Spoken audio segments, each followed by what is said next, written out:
Hello everyone, welcome to today's The Hindu Analysis. My name is Sairam Sampatirao. ఎలా ఉన్నారు అందరూ? ఈరోజు హిందూ అనాలిసిస్లోని మనం మాట్లాడుకునే మొదటి ఆర్టికల్ చూడండి అమ్మా. Supreme Court says it can end wait for consensual divorce. Very important article regarding GS paper 2 social ఇష్యూస్కి సంబంధించినటువంటి ఆర్టికల్ అమ్మా.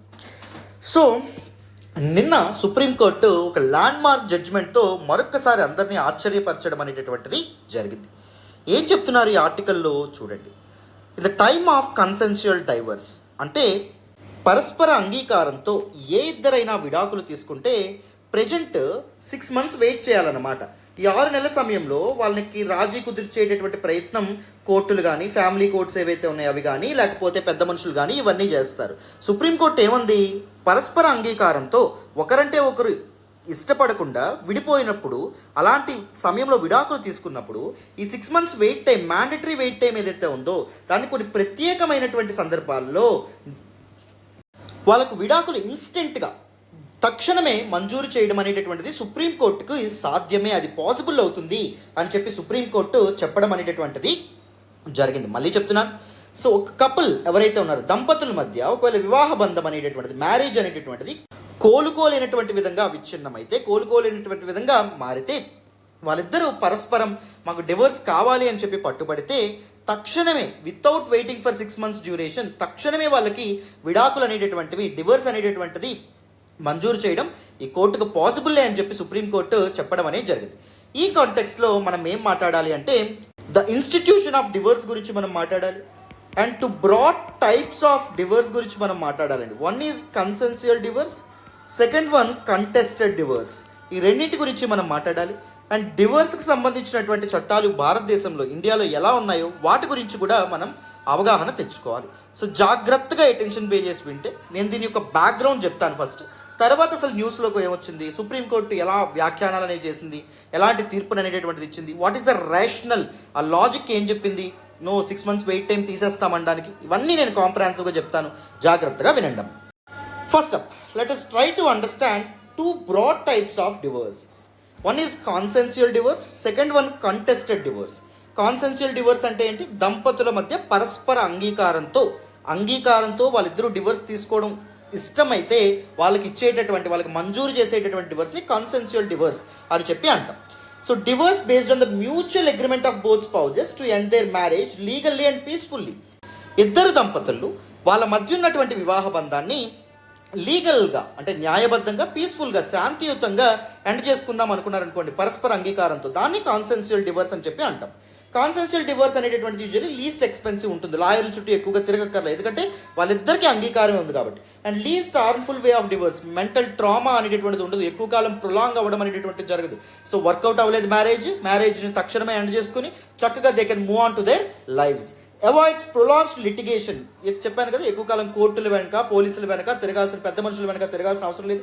బెటర్ డిస్ప్యూట్స్, కాన్ఫ్లిక్ట్స్లోకి ఎంటర్ అవ్వాల్సిన అవసరం లేదు. ఎమోషనల్ ట్రామాని అనుభవించాల్సినటువంటి అవసరం ఏమీ లేదు, ఎందుకంటే ఇద్దరికి అంగీకారమే ఉంది కాబట్టి. It also benefits the children of the divorcing couple. ఎవరైతే విడాకులు తీసుకోవాలనుకుంటున్నారో వాళ్ళ యొక్క పిల్లలు ఎవరైతే ఉన్నారో వాళ్ళకు కూడా బెనిఫిట్ అవుతుంది. ఎందుకు అంటే, సో ఈ మధ్య మనకి మ్యాండేటరీగా ఏం చెప్తున్నారు, డివోర్స్ తీసుకోవాలంటే ఏ డివోర్స్కైనా 6 months to 12 months time limit అనేటటువంటిది ఉంది. వాళ్ళిద్దరూ ఆగిన తర్వాత మాత్రమే, డివోర్స్కి అప్లై చేసిన 6 to 12 months తర్వాతనే డివోర్స్ అనేటటువంటిది మంజూరు చేస్తాయి కోర్టులు, ఫ్యామిలీ కోర్ట్స్ ఏవైతే ఉన్నాయో అవి. సో ఈ మధ్యలో ఏం జరుగుతుంది, సో తల్లిదండ్రులు ఇద్దరు గొడవ పడుతున్నారు, కొట్టుకుంటున్నారు, వాళ్ళిద్దరి మధ్య కాన్ఫ్లిక్ట్స్ వల్ల పిల్లలు they are bearing the brunt of it. So ఆ కాన్ఫ్లిక్ట్స్ వల్ల పిల్లలు ఇబ్బందులు ఫేస్ చేయాల్సి వస్తుంది, వాళ్ళ మెంటల్ కండిషన్ మీద సివియర్ ఇంపాక్ట్ అనేటటువంటిది పడ్డం అనేది జరుగుతుంది. సో అలా కాకుండా ఈ కన్సెన్షువల్ డైవర్స్ వల్ల పీస్ఫుల్గా వాళ్ళిద్దరూ విడిపోదాం అనుకుంటున్నారు కాబట్టి పిల్లల మీద ఎఫెక్ట్ పడుతుందా, పడదు. In India it can be obtain అంటే 2 laws, 2 చట్టాలను బేస్ చేసుకుని కన్సెన్షువల్ డైవర్స్ని మనం తీసుకోవచ్చు. ఒకటేంటి the Hindu Marriage act of 1955, second one the Special marriage act of 1954. ఈ 2 చట్టాలు అనేటువంటివి కన్సెన్షువల్ డైవర్స్ ఏదైతే ఉందో దాన్ని మంజూరు చేస్తాయి. ఈ 2 చట్టాల ప్రకారం కోర్టులు. Both these laws provide for a mutual consent divorce where the spouses have to file a joint petition in the court. So ఈ దంపతులు ఎవరైతే పరస్పర అంగీకారంతో విడాకులు కావాలనుకుంటున్నారో వాళ్ళిద్దరూ జాయింట్గా కోర్టు ముందు ఒక పిటిషన్ అనేది పెట్టుకోవాలి. మా ఇద్దరికి విడాకులు అనేవి ఇష్టమే, మా ఇద్దరికి విడాకులకు ఇచ్చేయండి, విడాకులు మంజూరు చేయండి అని చెప్పి పిటిషన్ అనేది పెట్టుకోవాలి. కోర్టులు కొన్ని కండిషన్స్ అనేటటువంటి ఫుల్ఫిల్ అయ్యాయా లేదా అని చూస్తాయి. ఏంటా conditions sir? They have been living separately for at least 1 year. So ఆ పిటిషన్ పెట్టుకునే ముందు సంవత్సరం పాటు వాళ్ళు విడిగా ఉన్నారా లేదా, దూరంగా ఉన్నారా లేదా. 2, they have not been able to live together and have mutually agreed to dissolve their marriage. వాళ్ళిద్దరూ కలిసి ఉండాలనుకుంటున్నారు ఇక మీదట, లేదా లేదనుకుంటున్నారు. లేదనుకుంటేనే విడాకులు ఇస్తాం, కలిసి ఉండాలనుకుంటే ఎంచక్క హ్యాపీగా ఉండొచ్చు కదా.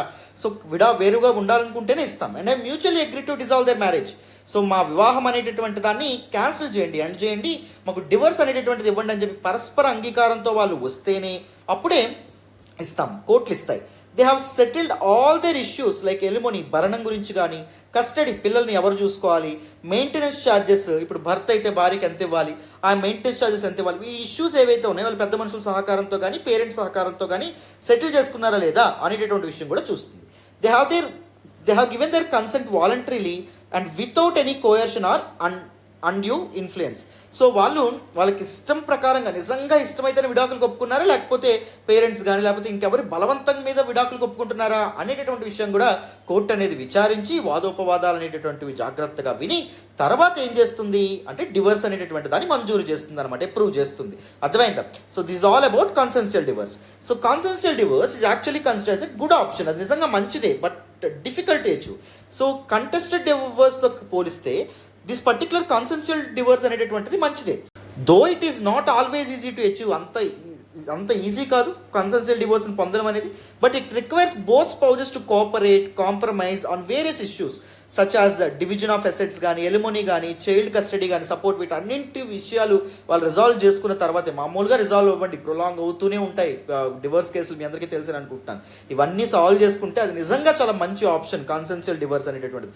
ఎందుకంటే కన్సెన్షియల్ డివోర్స్ అనేటటువంటిది బోత్ ఆ కపుల్కి అండ్ దాంతోపాటు వాళ్ళకి పిల్లలు ఉంటే పిల్లలకు కూడా చాలా హెల్ప్ చేయడం అనేది జరుగుతుంది. It helps the couple to focus on common interest and goals.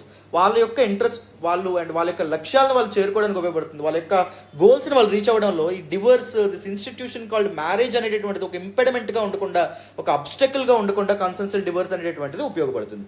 End of marriage in a civilized and respectful manner. జుట్లు పీక్కొని కొట్టుకొని ఇవన్నీ కాకుండా ఒక నాగరికంగా అండ్ దాంతోపాటు ఒక గౌరవంగా వాళ్ళు విడిపోవడానికి ఒక ప్లాట్ఫామ్ ఉంటుంది. Save them from a lot of hassle. చాలా ఇబ్బందులు తప్పుతాయి, మనీ చాలా సేవ్ అవుతుంది, లాయర్లకి వాళ్ళకి ఎక్కువ పే చేయక్కర్లేదు, వాళ్ళకి చాలా హర్డిల్స్ అండ్ పెయిన్ కూడా పోవడం అనేది జరుగుతుంది.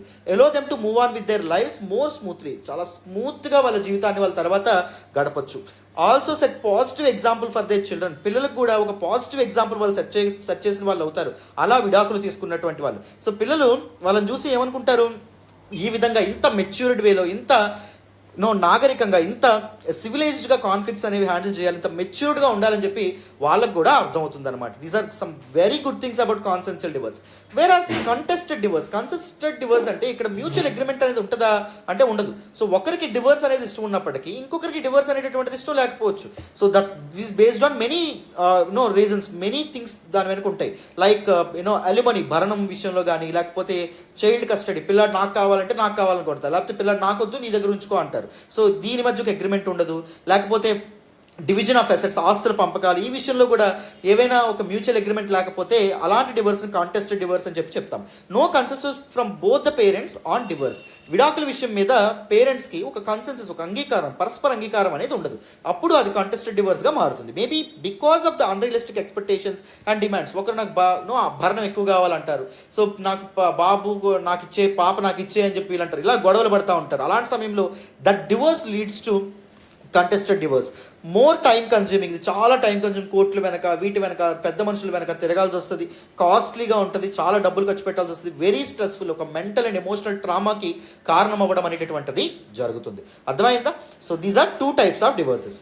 But any form of divorce ఇండియాలో ప్రెజెంట్ ఎలా ఉందంటే, though it is consensual divorce or contested divorce, at least 6 months wait time అనేటటువంటిది ఉండాలి. 6 months to 12 months, 12 నెలలు. సో వాళ్ళు విడాకులు మంజూరు చేసే ముందు సో ఇంత గడువు ఇస్తారు, తర్వాత కూడా విడాకులు మాకు అంగీకారమే అని చెప్తేనే కోర్టులు మంజూరు చేస్తాయి అన్నమాట.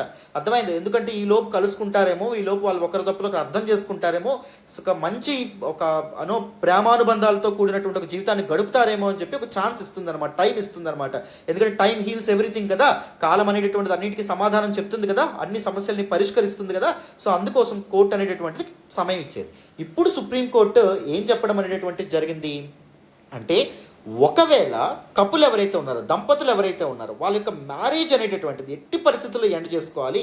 మ్యారేజ్ అనేటటువంటిది, వాళ్ళ వివాహ బంధం ఏదైతే ఉంటుందో అది కోలుకోలేనటువంటి విధంగా, మళ్ళీ దాన్ని సరిచేయలేనటువంటి విధంగా విచ్ఛిన్నమైపోతే, విడిపోయినట్టయితే ఆ కారణం కింద వాళ్ళ పెళ్లిని తక్షణమే రద్దు చేయొచ్చు. 6 months to 12 months వెయిట్ చేయకుండా.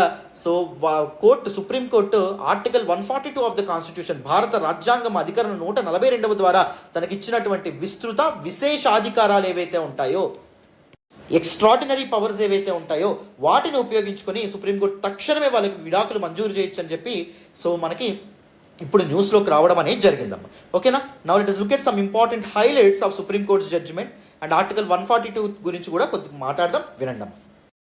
So what is in news today? The Supreme Court of India has invoked its extraordinary powers.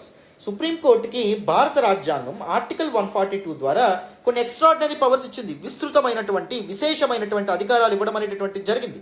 So ఏంటా అధికారాలు? ఒకసారి 142 గురించి మాట్లాడిన తర్వాత మన డిస్కషన్లోకి మనం వచ్చేటటువంటి ప్రయత్నం చేద్దాం, వినాలి. చూడండి. So 142 of the constitution empowers the supreme court of India, not any other court. గుర్తుపెట్టుకోండి, సుప్రీంకోర్టు మాత్రమే అధికారాలు ఇస్తుంది. ఏంటి? డిస్క్రిషనరీ పవర్స్ ఇస్తుందంట. ఏంటా డిస్క్రిషనరీ పవర్స్? కొన్ని సమయాల్లో సుప్రీంకోర్టు తన ఇష్టానుసారం యథేచ్ఛగా నిర్ణయం తీసుకోవచ్చు, ఆ అధికారం ఇచ్చింది. To pass any such order that it deems as necessary for complete justice in any matter pending before court. Court ముందుకు వచ్చినటువంటి ఏ కేసు విషయంలో అయినా, ఏ డిస్ప్యూట్ విషయంలో అయినా, ఏ కాన్ఫ్లిక్ట్ విషయంలో అయినా నేను ఒక నిర్ణయం తీసుకోవడం వల్ల కంప్లీట్ జస్టిస్ అనేటటువంటిది, పూర్తి న్యాయం అనేటటువంటిది జరుగుతుంది అనుకుంటే అది ఎలాంటి నిర్ణయమైనా తీసుకోవచ్చు. అది చట్టంలో లేకపోయినా ఎగ్జిస్టింగ్ లాస్ ఏవైతే ఉంటాయో, ఎగ్జిస్టింగ్ లాస్ యొక్క ప్రొవిజన్స్ ఏవైతే ఉంటాయో వాటితో సమంగా లేకపోయినా ఆ నిర్ణయం అనేటటువంటిది తీసుకోవచ్చు అనమాట. It is conceived to meet situations which cannot be effectively and appropriately tackled by the existing provisions of the law.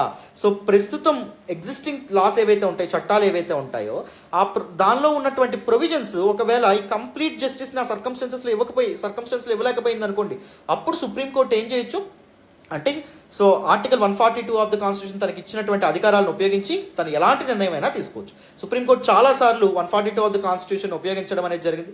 For example, మీరు తాజ్ మహల్ క్లెన్జనింగ్ కానీ ఆ పర్టికులర్ ఇష్యూ కానీ, లేకపోతే మనకి నేషనల్ హైవే పక్కన వైన్ షాప్స్ ఏవైతే ఉంటాయి, వైన్ షాప్స్ పెట్టకూడదు అని చెప్పి సెంట్రల్ గవర్నమెంట్ నిర్ణయం తీసుకుంది, ఒక గవర్నమెంట్ ఆర్డర్తో వచ్చిందనమాట. సో కానీ సుప్రీంకోర్టు దాన్ని ఎక్స్టెండ్ చేసింది. సో కేవలం ఇప్పుడు నేషనల్ హైవే చూడండి, ఇక్కడ నేను డయాగ్రామ్ వేస్తా ఉన్నాను. నేషనల్ హైవే ఇది ఉందనుకోండి, నేషనల్ హైవే పక్కన ఏంటి వైన్ షాప్స్, బార్ షాప్స్ అనేవి పెట్టకూడదని చెప్పి సెంట్రల్ గవర్నమెంట్ చెప్పింది. సుప్రీంకోర్టు ఏం చెప్పడం అనేది జరిగింది, నేషనల్ హైవేకి 500 meters ఏకంగా వెళ్ళిందనమాట. 500 meters దూరంలో ఎటువంటి వైన్ షాప్స్, బార్ షాప్స్ అనేవి ఉండకూడదు అని చెప్పి పెట్టింది. ఈవెన్ స్టేట్ హైవేస్ ఏవైతే ఉంటాయో, స్టేట్ హైవేస్కి కూడా దీన్ని పర్టికులర్ రూల్ని సుప్రీంకోర్టు ఎక్స్టెండ్ చేయడం అనేది జరిగింది. భారత రాజ్యాంగం తనకి ఇచ్చినటువంటి ఆర్టికల్ 142 ఆఫ్ ద కాన్స్టిట్యూషన్ ఇచ్చినటువంటి అధికారాలను ఉపయోగించి. అర్థమైందా? సో ఇక్కడ కూడా చూడండి, మనకి ఇక్కడ హిందూ మ్యారేజ్ యాక్ట్ కానీ, స్పెషల్ మ్యారేజ్ యాక్ట్ కానీ ఏం చెప్తున్నాయి, డివోర్స్కి సంబంధించినటువంటి విషయంలో 6 months to 12 months, 6 నెలల నుంచి 12 నెలల కాలం పాటు వెయిట్ చేయాలి, వెయిట్ టైం అనేటటువంటిది విధిస్తుంది. కానీ ఇక్కడ ఇలాంటి సమయంలో దంపతులకి కంప్లీట్ జస్టిస్ చేయాలి, పూర్తి న్యాయం చేయాలి అనే ఉద్దేశంతో సో చట్టానికి కొద్దిగా అతీతంగా వెళ్ళడం అనేటటువంటిది కూడా జరిగింది. రాజ్యాంగం తనకి ఇచ్చినటువంటి హక్కుల్ని ఇక్కడ సుప్రీంకోర్టు ఉపయోగించుకుంటుంది. సో ఏం చెప్తుంది, 142 ఆఫ్ ద కాన్స్టిట్యూషన్ ఇచ్చినటువంటి పవర్స్ ఉపయోగించి ఏం చెప్తుంది, to grant divorce by mutual consent to couples trapped in bitter marriages. ఒక విషపూరితమైనటువంటి వివాహక బంధంలో కూరుకుపోయినటువంటి వాళ్ళకి, సో ఒక కోలుకోలేనటువంటి వాళ్ళ జీవితాన్ని సర్వనాశనం చేసేసేటటువంటి వివాహ బంధం ఏదైతే ఉందో, అలాంటి దానిలోకి కూరుకుపోయినటువంటి కపుల్స్ ఎవరైతే ఉంటారో వాళ్ళకి మ్యూచువల్ కన్సెన్సస్ ఉందనుకోండి, పరస్పర అంగీకారం ఉందనుకోండి, ఆ సమయంలో mandatory cooling period of 6 months to 18 months ఏదైతే ఉందో, చట్టం ఏదైతే చెప్తుందో 6 నెలల నుంచి 18 నెలల మధ్యలో గడువు ఉండాలని చెప్పి. సో అది ఉండక్కర్లేదు, దాన్ని మేము రిమూవ్ చేయొచ్చు, ఆ అధికారాలు మాకు ఉన్నాయని చెప్పి సుప్రీంకోర్టు చెప్పడం అనేది జరిగింది. Supreme court said that it can use the power under article 142 of the constitution to do complete justice in any case before. తన ముందుకు వచ్చినటువంటి ఏ కాన్ఫ్లిక్ట్ అయినా, ఏ ఇబ్బంది అయినా, ఏ కేసు విషయంలో అయినా కంప్లీట్ జస్టిస్, తన ఒక నిర్ణయం తీసుకోవడం వల్ల పూర్తి న్యాయం జరుగుతుంది అనిపిస్తే సుప్రీంకోర్టు ఏ నిర్ణయం అయినా తీసుకోవచ్చు under article 142 of the constitution. The court also highlighted that forcing such couples to stay married would only prolong their misery and affect their mental health. So వాళ్ళిద్దరూ అనుకుంటున్నారు నాకు అతనితో ఇబ్బందిగా ఉందని, ఆమె అనుకుంటుంది నాకు అతనితో ఇబ్బంది ఉందని, ఇతడు అనుకుంటున్నాడు నాకు ఆమెతో ఇబ్బంది ఉందని, వాళ్ళు విడిపోవాలనుకుంటున్నారు. వాళ్ళని ఫోర్స్ఫుల్గా మ్యారేజ్ రిలేషన్లో కంటిన్యూ చేయిస్తే తర్వాత పిల్లలకి చాలా ఇబ్బంది. సో వాళ్ళు కూడా ఒక మెంటల్ మిజరీ, ఒక ఎమోషనల్ ట్రామాకి గురవ్వాల్సి ఉంటుంది. సో అది మనిషి జీవితానికి తగదు అనే విధంగా సుప్రీంకోర్టు చెప్పింది. The court also clarified that this power will be excised only in exceptional cases. So అన్ని కేసెస్లో కూడా ఈ పర్టికులర్ ఇదనేటటువంటిది పవర్ అనేది ఉపయోగిస్తుందా అంటే లేదు. It will depend on circumstance to circumstance. So ఒక్కొక్క విషయం బట్టి ఆధారపడి ఉండడం అనేది జరుగుతుంది. Where there is no chance of reconciliation and both parties have mutually agreed to end their marriage. So reconciliation వాళ్ళిద్దరి మధ్య రాజీ కుదిర్చేటటువంటి వాళ్ళిద్దరి వివాహబంధాన్ని మళ్ళీ రివైవ్ చేసేటటువంటి, ఊపిరిలుదేటటువంటి ఇది లేకపోతే, కండిషన్ లేకపోతే, సో వాళ్ళిద్దరు మ్యారేజ్ని ఎండ్ చేసుకోవాలనుకుంటే ఆ సమయంలో మాత్రమే ఉపయోగించాలి. కానీ సో మ్యూచువల్ కన్సెన్స్తో వచ్చిన ప్రతి జంటకి ఇది వర్తిస్తుందా అంటే వర్తించదు. ఓన్లీ ఎక్సెప్షనల్ సర్కమ్స్టెన్సెస్లో మాత్రమే. అర్థమైందా? అది సుప్రీంకోర్టు చెప్పింది. The court said that it will examine each case on its facts. ప్రతి కేసుని తన ఫ్యాక్ట్స్, సర్కమ్స్టెన్సెస్ని బట్టి విచారిస్తుంది. And not lay down any general guide lines or criteria for granting divorce by mutual consent under article 142. అంటే జనరలైజ్డ్గా supreme court నిర్ణయం తీసుకోవాలనుకోవట్లేదు. అంటే mutual consent, పరస్పర అంగీకారం, మాకు డివర్స్కి ఉంది మాకు ఇచ్చేయండి అంటే వెంటనే కోర్టు అనేటటువంటిది ఇవ్వదు. ఫస్ట్ వాళ్ళకి ఏమైనా రీకన్సిలేషన్కి ఏమైనా దారి ఉందా లేదా, అంటే వాళ్ళిద్దరిని ఏమైనా రాజీ చేయొచ్చా లేదా, వాళ్ళిద్దరిని కలపొచ్చా లేదా, కలిపే అవకాశం ఏమైనా ఉందా, వాళ్ళిద్దరి బంధం మళ్ళీ ముడిపెట్టొచ్చా లేదా అని ఫస్ట్ ఆలోచించిన తర్వాత అది కుదరదు అనుకున్నటువంటి పక్షంలో మాత్రమే కోర్టు ఏం చేస్తుందమ్మా, కోర్టు తన ఆర్టికల్ 142 ఆఫ్ ద కాన్స్టిట్యూషన్ ద్వారా తనకి రాజ్యాంగం ఇచ్చినటువంటి ఎక్స్ట్రాడినరీ పవర్స్, విస్తృతమైనటువంటి విశేషమైనటువంటి అధికారాలు ఉపయోగించి సో ఏం చేస్తుంది, వాళ్ళకి డివర్స్ తక్షణమే గ్రాంట్ చేస్తుంది అనమాట. అర్థమైందా? సో ఒక ఆర్టికల్ ఇంత కాంప్రహెన్సివ్గా చదువుకోవాలి, ఇంత హోలిస్టిక్గా మీరు ఎప్పుడైతే చదువుకుంటారో అప్పుడు మీకు చాలా వాల్యూ ఎడిషన్ అనేటువంటిది ఉంటుంది. ఒక టాపిక్ మనం చదివేటప్పుడు ఆ సోల్ ఆఫ్ ద టాపిక్ ఏదైతే ఉందో అది మన బ్లడ్లోకి వెళ్ళిపోవాలి, అంత బాగా చదువుకోవాలి. ఓకేనా? So everyday Hindu analysis follow అవ్వండి, మీకు చాలా వాల్యూ ఎడిషన్ అనేటువంటిది ఉంటుంది. ఓకేనా? తప్పకుండా. So this all about this particular article. ఏమైనా డౌట్స్ ఉంటే you can always ask me in the comment section. ఇప్పుడు ఏం చేద్దాం, నెక్స్ట్ ఆర్టికల్లోకి వెళ్దాం. జాగ్రత్తగా వినండి నాన్న. ఈరోజు హిందూ అనాలిసిస్లో మనం మాట్లాడుకునే నెక్స్ట్ ఆర్టికల్ చూడండి అమ్మా. In Karnataka BJP promises uniform civil code if elected. Very important article regarding GS paper 2 polity and గవర్నెన్స్కి సంబంధించినటువంటి article. Very important article.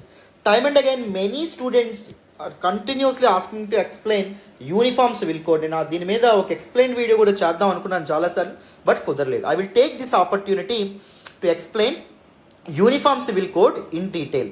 Uniform civil code గురించి కంప్లీట్గా మనం మాట్లాడదాం. తర్వాత న్యూస్లోకి ఏమొచ్చింది అనేటటువంటి విషయాన్ని మనం డిస్కస్ చేద్దాం. సో న్యూస్లోకి ఏమొచ్చిందో చెప్పేస్తాను చూడండి సింపుల్గా. సో కర్ణాటకలో బీజేపీ గవర్నమెంట్ ఏం చెప్తుంది అంటే, మమ్మల్ని గెలిపిస్తే మేము స్టేట్లో యూనిఫామ్ సివిల్ కోడ్ని తీసుకొస్తాము అని చెప్పింది. So uniform civil code is famously known as UCC in India.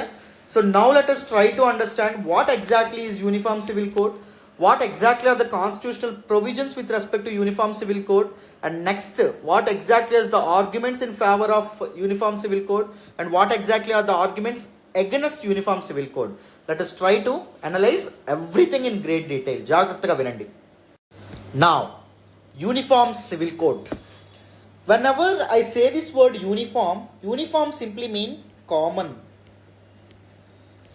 So if you look at the definition of uniform civil code, it is simply common law governing personal matters. When I say this word personal matters, those are matters related to marriage, divorce, succession, inheritance and guardianship. Any legal system contains two types of laws. One are criminal laws, second one civil laws. Criminal laws are pertaining to, related to criminal acts like murder, rape, etc. In India, these criminal acts are penalized according to codes like Indian Penal Code or Code of Criminal Procedure, CRPC, etc. So in India, this civil laws ఏవైతే ఉంటాయి, IPC, CrPC, code of criminal procedure, ఇవన్నీ అందరికీ ఒకటేనమ్మా. They are all common. ఏ రిలీజియన్కైనా, ఏ మతస్థులకైనా, ఎవరికైనా కామన్. మర్డర్ చేస్తే హిందూకి ఒకే శిక్ష పడుతుంది, ముస్లింకైనా ఒకే శిక్ష పడుతుంది. But where are civil aspects mean aspects related to personal matters like marriage, divorce, succession, inheritance, guardianship విషయంలో ఒక్కొక్క మతం కొన్ని రూల్స్ అనేటటువంటి, ఒక స్పెసిఫిక్ రూల్స్ అనేటటువంటి పెట్టుకోవడం అనేటటువంటి జరిగింది. సో ఇలాగా ఎలా అయితే క్రిమినల్ లాస్ అనేటటువంటి అందరికీ కామన్గా ఉన్నాయో, ఆల్ ది సివిల్ లాస్ కూడా అన్ని మతాలకి కామన్ చెయ్యాలి అనేటటువంటి కాన్సెప్టే this uniform civil code. It is common law governing personal matters like marriage, divorce, succession, inheritance and guardianship. అందరికీ అర్థమైందని అనుకుంటున్నాను. We already have a common criminal code. మనకు కామన్ క్రిమినల్ కోడ్ ఉంది, ఐపీసీ కానీ, కోడ్ ఆఫ్ క్రిమినల్ ప్రొసీజర్ కానీ, ఇవన్నీ ఉన్నాయి. Has the need is felt for the common civil code. మరి కామన్ సివిల్ కోడ్ కూడా కావాలి కదా. సివిల్ ఆస్పెక్ట్స్లో మాత్రం ఎందుకు ఒక్కొక్క మతానికి ఒక్కొక్క రూల్స్ అనేటటువంటి ఉన్నాయి? సో అది కరెక్ట్ కాదు కదా అని చెప్పి చాలామంది వాదన అనమాట. మరి what exactly is the constitutional provision related to uniform civil code? What exactly is the constitutional locus? Where does this uniform civil code had its place in our constitution? If you look at part 4 of our constitution, భారత రాజ్యాంగంలోని 4వ భాగము DPSPs, directive principles of state policies అంటాం. తెలుగులో ఆదేశిక నియమాలు లేదా ఆదేశిక సూత్రాలని చెప్పడం అనేటటువంటి జరుగుతుంది. ఆర్ కాన్స్టిట్యూషనల్ ఫోర్ ఫాదర్స్ ఎవరైతే ఉంటారో, కాన్స్టిట్యూషనల్ మేకర్స్ ఎవరైతే ఉన్నారో, వాళ్ళు గవర్నమెంట్ ఆఫ్ ద డేకి ఇచ్చేటటువంటి కొన్ని డైరెక్షన్స్, మార్గనిర్దేశకాలే డిపిఎస్పీస్ అనమాట. So DPSPs are very fundamental. DPSPs form the bedrock of Indian governance. So డిపిఎస్పీస్ని బేస్ చేసుకొని ప్రభుత్వాలు అనేటటువంటివి అధికారం అనేటటువంటిది చలాయిస్తాయి అండ్ దాంతోపాటు పరిపాలన అనేటటువంటివి చేస్తాయి అన్నమాట. అర్థమైందా? సో ఈ డిపిఎస్పీస్లోని ఆర్టికల్ 44 ఏదైతే ఉందో అది యూనిఫామ్ సివిల్ కోడ్ గురించి మాట్లాడడం అనేటటువంటిది జరుగుతుంది. గుర్తుపెట్టుకోండి, DPSPs are non justiciable in nature. Fundamental rights part 3 of the కాన్స్టిట్యూషన్లో ఫండమెంటల్ రైట్స్ ఉంటాయి, ప్రాథమిక హక్కులు అనేటటువంటి ఉంటాయి. Article 12 to article 35, right? Fundamental rights are justiciable in nature అంటే నీ ప్రాథమిక హక్కులకు ఏమైనా ఉల్లంఘన జరిగితే నువ్వు డైరెక్ట్గా కోర్టులను ఆశ్రయించవచ్చు. But DPSPs are non justiciable in nature అంటే ఒకవేళ డిపిఎస్పీస్లో ఉన్నటువంటి ఒక ఇది ఇంప్లిమెంట్ చేయలేకపోతే, గవర్నమెంట్స్ ఏమైనా ఇంప్లిమెంట్ చేయకపోతే నువ్వు కోర్టులను ఆశ్రయిస్తే కుదురుతుందా? కోర్టులు కూడా ఏమీ చేయలేవన్నమాట. Fundamental rights are justiciable and DPSPs are non justiciable part of our constitution. So uniform civil కోడ్ని non justiciable part of our కాన్స్టిట్యూషన్లో పెట్టారు. So article 44 of the constitution ఏదైతే ఉందో అది యూనిఫామ్ సివిల్ కోడ్ గురించి మాట్లాడుతుంది. ఏం చెప్తుంది article 44? The state shall endeavour simply means strive to secure for the citizens a uniform civil code through out the territory of India. భారతదేశ వ్యాప్తంగా civil aspects అంటే పర్సనల్ మ్యాటర్స్లో కూడా ఒకే లా అనేటటువంటి ఒక కామన్ లా ఏర్పాటు చేయడంలో భాగంగా so state should strive for it. ఒక కామన్ లా ఏర్పాటు చేయడానికి ప్రయత్నించాలి ప్రభుత్వం అని చెప్పి మనకి ఆర్టికల్ 44 అనేటటువంటి చెప్తుంది. ఈ విధమైనటువంటి డైరెక్షన్ ఇచ్చారు through article 44 of our constitution which is a part of directive principles of state policies which is the part 4 of the constitution.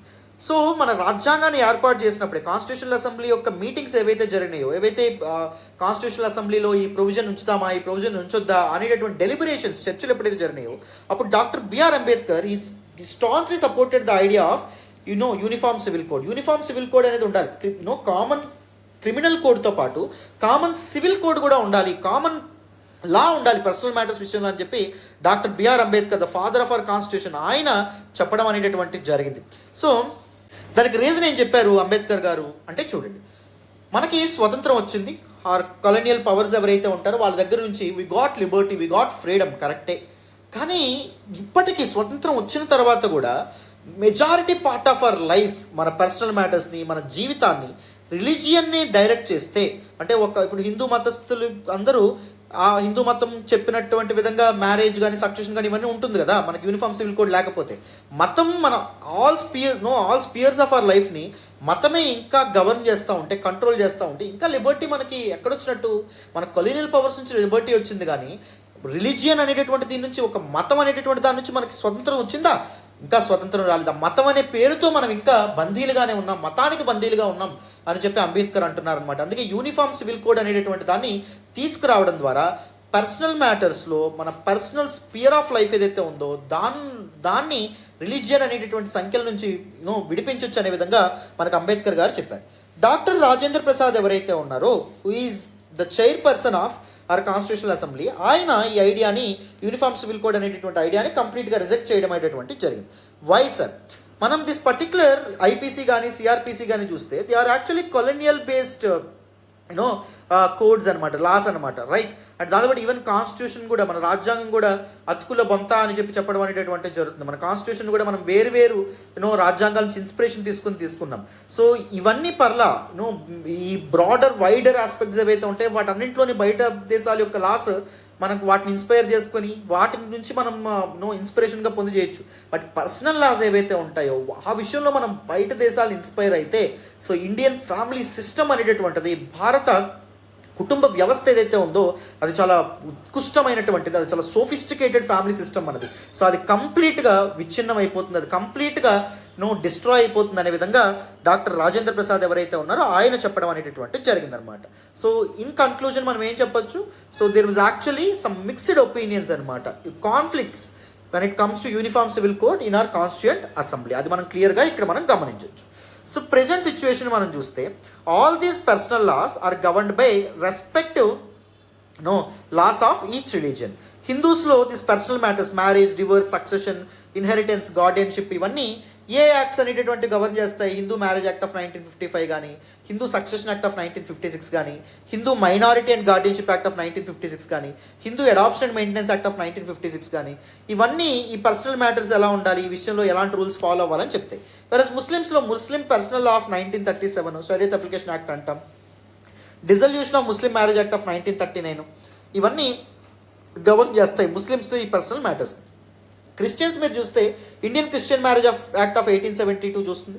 Parsi marriage and divorce act ఏదైతే ఉందో, సో 1936, ఇది పార్సీస్లో పర్సనల్ మ్యాటర్స్ని గవర్న్ చేస్తుంది. సిక్కుల్లో ఆనంద్ మ్యారేజ్ యాక్ట్ ఆఫ్ 1909 ఏదైతే ఉందో ఇది govern చేయడం అనేటటువంటి జరుగుతుంది. There is actually another neutral act, that is special marriages act అన్నమాట.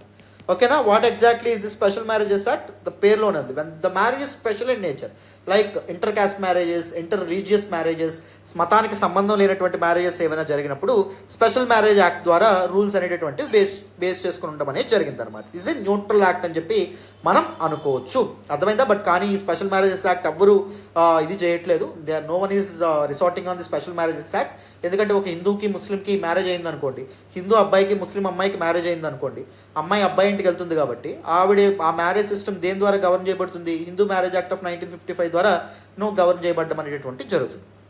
అర్థమైందా? So these kind of things మీరు చక్కగా గుర్తు పెట్టుకోవాలన్నమాట.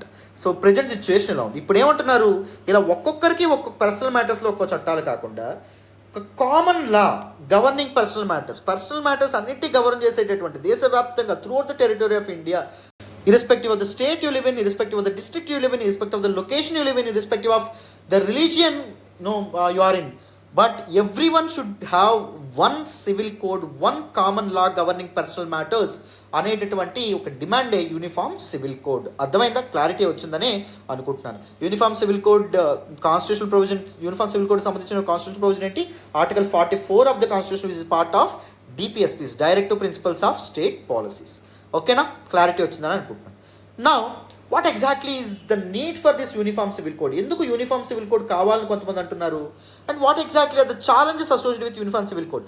యూనిఫామ్ సివిల్ కోడ్ తీసుకురావడం వెనక ఉన్నటువంటి సవాళ్ళు ఏంటి, ఛాలెంజెస్ ఏంటి, అవి కూడా మనం మాట్లాడాలి. మెయిన్స్ పర్స్పెక్టివ్లో కాంప్రహెన్సివ్ కూడా కంప్లీట్ చేద్దాం, వినండి. So what exactly is the need for this uniform civil code? The first one, it will foster national and social integration. So the very preamble of our constitution says that there should be fraternity among the people of India. అంటే brotherhood అనేటటువంటిది ఉండాలి.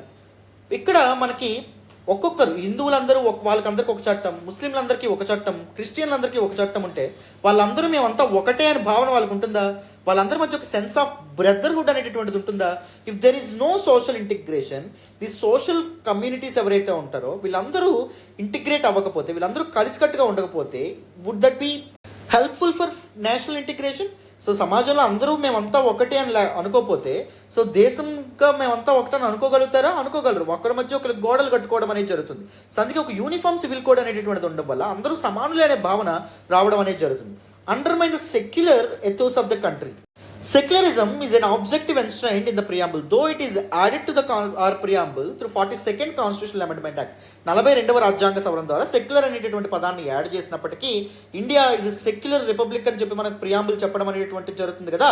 So based on religious practices different rules different చట్టాలు ఉండడం కంటే so అందరికీ ఒకే common లా ఉండడం వల్ల so secularism అని అప్హోల్డ్ చేయడం అనేటటువంటి జరుగుతుంది. We can adhere to the ideal of secularism, isn't it? Next, ensure equal rights for marginalized. As envisaged by Dr. B.R. Ambedkar, one of the greatest personalities in Indian history, uniform civil code ఉండడం వల్ల so marginalised communities and దాంతోపాటు ముఖ్యంగా female women ఎవరైతే ఉన్నారో వాళ్ళకి చాలా మంచి జరగడం అనేది జరుగుతుంది. దీస్ రిలీజియస్ బేస్డ్ లాస్ ఏవైతే ఉంటాయో they are trying to uphold social structure, the existing social structure, age old social structure. They are trying to uphold patriarchy and all, right? దానివల్ల ఉమెన్ చాలా సఫర్ అవుతున్నారు. మార్జినలైజ్డ్ కమ్యూనిటీస్ వాళ్ళు ఎవరైతే ఉన్నారో, vulnerable sections, minorities, ఇలాంటి వాళ్ళు so చాలా suffer అవుతున్నారు. యూనిఫామ్ సివిల్ కోడ్ని ఎన్ష్యూర్ చేయడం ద్వారా మార్జినలైజ్డ్ సెక్షన్స్ చాలా హెల్ప్ అవుతుందని చెప్పి చెప్పుకోవచ్చు. Next, securing gender equality. చెప్పాను కదా, all these religion based laws ఏవైతే ఉంటాయో they are continuing the age old social structure like patriarchy కానీ సో ఇవన్నిటిని అప్హోల్డ్ చేయడం అనేది జరుగుతుంది. యూనిఫామ్ సివిల్ కోడ్ ద్వారా జెండర్ ఈక్వాలిటీ, ఆడవాళ్ళు మగవాళ్ళు సమానమైనటువంటి భావాన్ని మనం తీసుకురావచ్చు. Prevents subnational identities. Subnational that simply mean nation in a nation. So people మధ్య వేరియేషన్స్ ఉండడం వల్ల ఒక్కొక్కరు మేము ఒక భారతీయులం కాదు, మేము ఒక దేశం, ఒక ప్రాంతం వాళ్ళు అని చెప్పి చెప్తారు. ఇప్పుడు మామూలుగా సౌత్ ఇండియన్స్లో చాలామంది మేము ద్రవిడియన్స్ అనేటటువంటి భావన చాలా ఎక్కువగా ఉండడం అనేటటువంటిది జరుగుతుంది. సపోజ్ సిక్కులు ఎవరైతే ఉంటారో, సిక్కులు మీరు గమనిస్తే ఖలిస్తాన్ అనేటటువంటి ఒక యాంటీ నేషనల్ మూవ్మెంట్తో వాళ్ళు ముందుకు వెళ్ళడం అనేటటువంటిది జరుగుతుంది. ఈ బికాస్ ఆఫ్ దిస్ డిఫరెన్సెస్ ఏం జరుగుతుంది, పీపుల్ మధ్య గోడలు ఉండడం వల్ల సో వాళ్ళందరూ మేము భారతీయులు అనే భావనకు దూరంగా జరగడం అనేది జరుగుతుంది. ద సెన్స్ ఆఫ్ యూనిటీ ఏదైతే ఉంటుందో, నేషనల్ యూనిటీ ఏదైతే ఉందో దానికి సో ఇది ఇంపెడిమెంట్గా ఉండడం అనేది జరిగిందనమాట. దీస్ యూనిఫామ్ సివిల్ కోడ్ లేకపోవడం. Easing the task of judiciary. ఇన్ని లాస్ ఉండడం వల్ల ఫ్యామిలీ కోర్ట్స్ వీటన్నిటి మీద చాలా బడ్డెన్ పడడం అనేది జరుగుతుంది. కోర్టులో చాలా కేసులు అవుతున్నాయి. సో అదే ఒక యూనిఫామ్ కోడ్ అనేటటువంటిది ఉందనుకోండి, ఏం చేయొచ్చు, కోర్టుల మీద భారం అనేది తగ్గుతుంది. సో డిస్ప్యూట్ రెజల్యూషన్ కానీ డెసిషన్ ఏదైతే ఉందో త్వరగా తీసుకోగలగడం అనేది జరుగుతుంది. ఓకేనా? So this is the need for uniform civil code. Now let us look at some important challenges associated with framing uniform civil code. Uniform civil code ఇంకా ఎందుకు తీసుకురాలేకపోతున్నాం, దాని వెనక ఛాలెంజెస్ ఏంటి? ఫస్ట్ వన్ ఏంటి అంటే డైవర్సిటీ ఆఫ్ అవర్ నేషన్. భారతదేశంలో విభిన్నత అనేటటువంటిది ఎక్కువగా ఉంటాం. మన భారతదేశంలో India is a place where there were many heterodox people, right? So హిందువులు కానీ, ముస్లింలని, క్రైస్తవులని, బౌద్ధులని, జైనులని ఇలా ఎంతోమంది ఉండడం అనేటటువంటిది జరిగింది. సుమారు ఈ మేజర్ 6 రిలీజియన్స్ కాకుండా 46 లక్షలు వేరే ఇతర మతస్థులు కూడా ఉండడం అనేది జరిగింది. సో మరి అందరి యొక్క ఆస్పిరేషన్స్ని అకామిడేట్ చేయాలి కదా. యూనిఫామ్ సివిల్ కోడ్ ఉంటే అందరి ఆస్పిరేషన్స్ అకామిడేట్ అవుతాయా? అవ్వడం అనేటటువంటిది జరగదు. The diversity of India would be undermined అనే విధంగా మనం ఇక్కడ అర్థం చేసుకోవచ్చు. సెకండ్ వన్ ఏంటంటే constitutional hurdle. So in our constitution there is something called freedom of religion. Part 3 of our constitution ఏదైతే ఉందో అది freedom of religion, మత స్వేచ్ఛను ఇవ్వడం అనేటటువంటి జరుగుతుంది. With from article 25 to article 28, isn't it? Suppose article 25 ఏం చెప్తుంది? It gives the freedom to practice, propagate any religion అని చెప్తుంది. సో మన రిలీజియన్ బేస్ చేసుకొని మన సంప్రదాయాలను మనం ఫాలో అవ్వడాన్ని సో యూనిఫామ్ సివిల్ కోడ్ ఏం చేస్తుంది, అది కంప్లీట్గా ఫ్రీడమ్ని తీసేసే విధంగా ఉందన్నమాట. అవునా కాదా? సో ఈ కాన్స్టిట్యూషనల్ హడ్డిల్ కూడా మనం ఇక్కడ చూసుకోవాలన్నమాట. సో ఒక యూనిఫామ్ సివిల్ కోడ్ అనేటువంటిది తీసుకొస్తే ఏం జరుగుతుంది, మత స్వేచ్ఛ ఏదైతే ఉందో అది డైల్యూట్ అయ్యే అవకాశం ఉంటుందన్నమాట. అర్థమైందా? This is challenge. Second, framing A uses. Uniform civil code తీసుకొస్తాము అంటున్నారు, కానీ నిజంగా యూనిఫామ్ సివిల్ కోడ్ని ఫ్రేమ్ చేయడం అంత ఈజీ అనుకుంటున్నారా? ఇన్ని మతాలకు సంబంధించినటువంటి ప్రాక్టీసెస్ ఏవైతే ఉంటాయి వాటన్నిటినీ we cannot get them under one roof అమ్మ. ఓకేనా? సో యూనిఫామ్ సివిల్ కోడ్ని ఫ్రేమ్ చేయడం అనేటటువంటిది చాలా చాలా కష్టం. And may alienate minority communities as well, simply mean communal politics. Actually a large section of society seeing this particular uniform civil code as majoritarianism. So under the name of social reform, సామాజిక మార్పులు తీసుకొద్దాం, సామాజికంగా కొన్ని reforms తీసుకొద్దాం, సంస్కరణలు తీసుకొద్దామనే పేరుతో uniform civil code తీసుకొస్తా అంటున్నారు కరెక్టే, కానీ ఆ పేరుతో మీ మెజారిటేరిజం చూపించుకుంటారు. ఏంటి దీని మీనింగ్ చూడండి. In India the majority section of people are Hindus, right? Majority section of people are Hindus. Since majority section of people are Hindus, politicians or political leaders majority people హిందూసే ఉండడం అనేది జరిగింది. అడ్మినిస్ట్రేటివ్ మిషనరీలో మెజారిటీ ఆఫ్ పీపుల్ హిందూలే ఉండడం అనేది జరిగింది. సో మరి యూనిఫామ్ సివిల్ కోడ్ ఫ్రేమ్ చేస్తే ఎవరు చేయాలి? వీళ్ళే కదా చేయాలి. సో వీళ్ళు తీసుకొచ్చేటటువంటి యూనిఫామ్ సివిల్ కోడ్ ఏదైతే ఉందో అది ఎవరికి సపోర్టివ్గా ఉంటుంది అంటే ఈ మెజారిటేరియన్స్ అయినటువంటి హిందువులకు సపోర్ట్గా ఉంటుంది, అవునా? So in the name of uniform civil code, so ఇక్కడ మెజారిటేరియన్ పాలిటిక్స్ చేస్తున్నాయి గవర్నమెంట్, కమ్యూనల్ పాలిటిక్స్ చేస్తున్నాయి గవర్నమెంట్స్ అని చెప్పి, సో ఇక్కడ కొంతమంది లార్జ్ సెక్షన్ ఆఫ్ పీపుల్ అండమనేటటువంటిది జరిగింది అనమాట. These are the challenges associated with uniform civil code. మీకు ఏమైనా డౌట్స్ ఉంటే you can always ask me on the comment section అమ్మా. I'm covering it in a very comprehensive manner and basics నుంచి చెప్తున్నానని అనుకుంటున్నాను, right? So these are very important. So మీకు కంప్లీట్గా uniform civil code అంటే ఏంటి, యూనిఫామ్ సివిల్ కోడ్ యొక్క background ఏంటి, అండ్ యూనిఫామ్ సివిల్ కోడ్ యొక్క డెఫినేషన్ ఏంటి, అండ్ ప్రెజెంట్ సిచ్యువేషన్ ఎలా ఉంది, constitutional provisions related to uniform civil code, need for uniform civil code, challenges associated with uniform civil code, ఇవన్నింటి మీద మీకు పూర్తి అవగాహన అనేది వచ్చిందని అనుకుంటున్నాను. ఇండియాలో యూనిఫామ్ సివిల్ కోడ్ ఫాలో అవుతున్నటువంటి ఏకైక స్టేట్, ఓన్లీ స్టేట్ ఏంటో నాకు కామెంట్ బాక్స్లో తెలియజేయండి. ఎంతవరకు కరెక్ట్గా చెప్తారో చూద్దాం. So this all about this particular article. కంప్లీట్గా అర్థమైందని అనుకుంటున్నాను. మరి నెక్స్ట్ ఆర్టికల్ మాట్లాడదాం, వినండి. ఈరోజు హిందూ అనాలిసిస్లో మనం మాట్లాడుకునే నెక్స్ట్ ఆర్టికల్ చూడండి, the importance of constitutional punctuality. Very important article related to GS paper 2 polity and గవర్నెన్స్కి సంబంధించినటువంటి article. This a very interesting article by Manuraj Shanmuga Sundaram, who was advocate in Madras high court and దాంతోపాటు డిఎంకే పార్టీ యొక్క spokesperson కూడా. ఈయన చాలా interesting ఆర్గ్యుమెంట్స్తో ముందుకు రావడం అనేది జరిగింది. So 2 important articles in our Indian constitution. One is article 200 of our Indian constitution and second one article 111 of our Indian constitution. ఈ రెండింటి యొక్క కరెక్ట్ ఇంటర్ప్రిటేషన్ కూడా ఈ ఆర్టికల్లో చెప్పడం అనేది జరిగింది. సో ఏం చెప్తున్నారు ఈయన, దేని గురించి మాట్లాడుతున్నారు, ఇవన్నీ మనం మాట్లాడే ముందు ఈ ఆర్టికల్ యొక్క బ్యాక్గ్రౌండ్ అనేది తెలియాలి. చూడండి, ఏం జరుగుతుందంటే రీసెంట్గా స్టేట్ లెజిస్లేచర్స్ ఏవైతే ఉన్నాయో, అంటే లెజిస్లేటివ్ అసెంబ్లీ కానీ లెజిస్లేటివ్ కౌన్సిల్స్ ఏవైతే ఉన్నాయో అవి పాస్ చేసినటువంటి బిల్స్ ఎప్పుడు చట్టాలు అవుతాయి? గవర్నర్ ఆఫ్ ద స్టేట్ ఎవరైతే ఉన్నారో ఆయన తన ఎసెంట్, తన ఆమోద ముద్ర అనేటటువంటిది వేసిన తర్వాత ఒక బిల్ ఏదైతే ఉందో అది ఏ విధంగా మారుతుంది? యాక్ట్ కింద మారుతుంది. కానీ గవర్నర్స్, చాలా రాష్ట్రాల యొక్క గవర్నర్స్ ఏం చేస్తున్నారు అంటే ఈ పర్టిక్యులర్ బిల్స్ ఏవైతే ఉంటాయో వాటి మీద ఎసెంట్ తెలపకుండా వాటిని విత్హోల్డ్ చేసేటటువంటి ప్రయత్నం చేస్తున్నారు. సో కాన్స్టిట్యూషన్ వాళ్ళకి ఇవ్వకపోయినా పాకెట్ వీటోని వాళ్ళు ఉపయోగించే ప్రయత్నం చేస్తున్నారు అని చెప్పి చాలా స్టేట్ గవర్నమెంట్స్ చాలా కంప్లైంట్స్తో ముందుకు రావడం అనేది జరిగింది. రీసెంట్గా తమిళనాడు గవర్నమెంట్ కానీ, తెలంగాణ గవర్నమెంట్ కానీ, చాలా గవర్నమెంట్స్, కేరళ గవర్నమెంట్ కూడా, సో చాలా గవర్నమెంట్స్ ఈ రకమైనటువంటి allegations office of the governor మీద ఇలాంటి ఆరోపణలు అనేవి చేస్తున్నాయి. సో ఈ ఏం డెవలప్మెంట్స్ జరిగినాయి ఈ మధ్య, ఇవన్నీ తెలుసుకునే ముందు ఇంతకీ వీటో పవర్ అంటే ఏంటి అనేది మనం తెలుసుకోవాలి.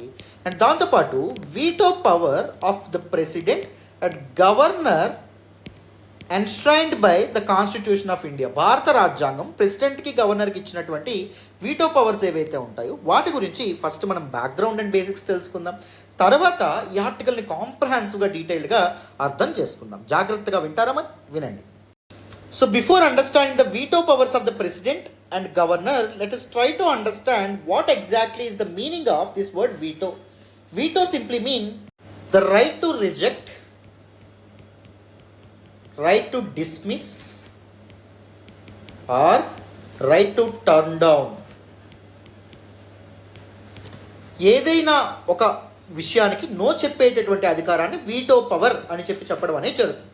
మరి ప్రెసిడెంట్కి రాజ్యాంగం కల్పించేటటువంటి వీటో పవర్ ఏంటి, గవర్నర్కి రాజ్యాంగం కల్పించేటటువంటి వీటో పవర్స్ ఏంటో తెలుసుకునే ముందు 3 types ఆఫ్ వీటోస్ గురించి మనం మాట్లాడాలి.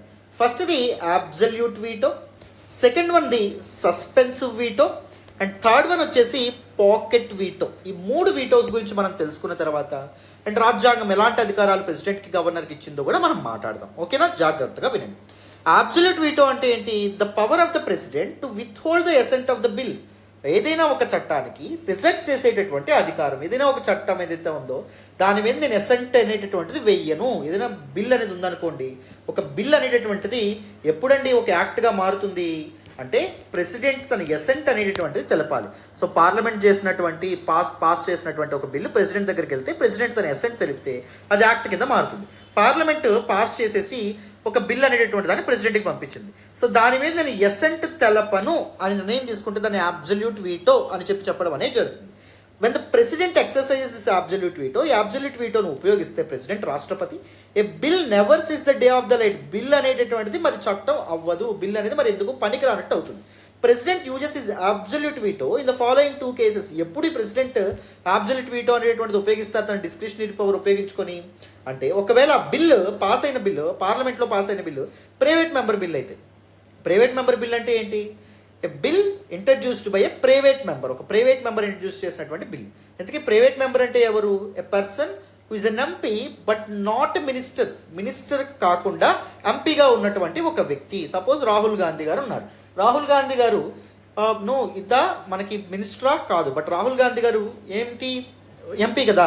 సో ఆయన ఒక బిల్ ఏదైనా ఇంట్రడ్యూస్ చేస్తే దాన్ని ప్రైవేట్ మెంబర్ బిల్ అంటారు. ప్రైవేట్ మెంబర్ బిల్స్ మామూలుగా పార్లమెంట్ పాస్ చేయదు. ఒకవేళ పాస్ చేసిన తర్వాత ప్రెసిడెంట్కి దగ్గరికి వెళ్తే ప్రెసిడెంట్కి ఒకవేళ కౌన్సిల్ ఆఫ్ మినిస్టర్స్ ఎవరైతే ఉన్నారో వాళ్ళకి ప్రభుత్వంలో ఉన్న వాళ్ళు నువ్వు అసెంట్ ఇవ్వకు అంటే ప్రెసిడెంట్ ఇవ్వడం మానేస్తారనమాట.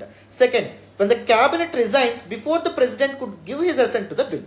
సపోజ్ ఫర్ ఎగ్జాంపుల్ ఈ వీక్లో సాటర్డే ఒక బిల్ ఏదైతే ఉందో ఒక బిల్ని పార్లమెంట్ పాస్ చేసింది, కానీ అది ప్రెసిడెంట్ దగ్గరికి వెళ్ళే ముందే ఒకవేళ లోక్సభ అనేటటువంటి డిజాల్వ్ అయిపోయింది అనుకోండి, క్యాబినెట్ డిజాల్వ్ అవ్వడం అనేది జరిగింది అనుకోండి, ప్రభుత్వం కూలిపోయింది అనుకోండి, ఆ సమయంలో కూడా president should act on the advice of council of ministers head by prime minister కదా. సో ఇప్పుడు మనకేంటి, ఇప్పుడు కొత్త ప్రభుత్వం ఏర్పడుతున్న తర్వాత సో వాళ్ళు ఎలా అంటే వాళ్ళ డెసిషన్ తీసుకోవాలి కాబట్టి ఏం చేస్తారు, ప్రెసిడెంట్ దట్ పర్టికులర్ బిల్ని రిజెక్ట్ చేయడం అనేటటువంటి జరుగుతుంది. ఆ సమయంలో మాత్రమే అబ్సల్యూట్ వీటోను ఉపయోగిస్తారనమాట. ఇండియాలో ప్రెసిడెంట్స్ 2 times అబ్సల్యూట్ వీటోను ఉపయోగించారు. 1954లో డాక్టర్ రాజేంద్ర ప్రసాద్ గారు ప్రెసిడెంట్గా ఉన్నప్పుడు ఉపయోగించారు. అండ్ తర్వాత 1991లో ప్రెసిడెంట్ ఆర్ వెంకట్రామన్ ఎవరైతే ఉన్నారో ఆయన కూడా ఉపయోగించడం అనేటటువంటిది జరిగింది. అబ్సల్యూట్ వీటో ఏదైతే ఉందో దాన్ని. ఓకేనా, అబ్సల్యూట్ వీటో అంటే అర్థమైందని అనుకుంటున్నాను. It is a power of the president to withhold the assent తెలపకపోవడం, రిజెక్ట్ చేయడం సింపుల్గా. ఓకేనా, మరి సస్పెన్సివ్ వీటో అంటే ఏంటి. సో ఇక్కడ అబ్సల్యూట్ వీటోలో ఏం జరుగుతుంది, president is actually terminating that particular bill. ఆ బిల్ అసలు మరి అసలు it will never see the day of the light, right, అది మళ్ళీ దీనిలోనే ఉండదు. బట్ ఇక్కడ జస్ట్ సస్పెండ్ లేదా డిస్మిస్ చేస్తున్నారు అంతే. ఎలాగో చూడండి, for a particular time the president uses is suspensive veto when he returns the bill to the Indian Parliament for its reconsideration. President ఏదైనా బిల్ని పార్లమెంట్ మరొకసారి రీకన్సిడర్ చేయండి అని చెప్పి తిరిగి పంపించవచ్చు అనమాట. If the parliament resets the bill with or without any amendment. So ఒకవేళ parliament ఆ బిల్లు ఏమైనా సవరణలు చేసింది ప్రెసిడెంట్కి అనుగుణంగా, లేకపోతే ప్రెసిడెంట్ చెప్పినట్టు విధంగా, లేకపోతే ఒకరు చేయకపోయినా, సవరణలు చేయకపోయినా ప్రెసిడెంట్కి మళ్ళీ తిరిగి పంపిస్తే ప్రెసిడెంట్ ఈసారి తప్పకుండా ఏం చేయాలి, తప్పకుండా ఆ బిల్ని బిల్ మీద అసెంట్ అనేటటువంటిది ఇవ్వాలి, బిల్ని అప్రూవ్ చేయడం అనేటటువంటి జరగాలి. ఆ రెండోసారి వచ్చినటువంటి బిల్ మీద వీటో పవర్ అనేది ఉపయోగించవచ్చా అంటే ఉపయోగించడం కుదరదు. ఈ suspensive veto can be overridden by the repassage of the bill by the Indian parliament. రెండోసారి ఇండియన్ పార్లమెంట్లో పాస్ అయిందా ఆ బిల్లు, ప్రెసిడెంట్ దాన్ని నో చెప్పడానికి అధికారం ఉండదు, తప్పకుండా ప్రెసిడెంట్ అప్రూవ్ చేయాల్సిందే. The president cannot exercise the suspensive veto in relation to money bill. Money bills విషయంలో ప్రెసిడెంట్ సస్పెన్సివ్ వీటోను ఉపయోగించడం అవుతుంది, అంటే తిరిగి పంపించడం అనేటటువంటిది ఉండదన్నమాట. ఓన్లీ ఆర్డినరీ బిల్స్ విషయంలో మాత్రమే ప్రెసిడెంట్ ది సస్పెన్సివ్ వీటోని ఇది చేయొచ్చు.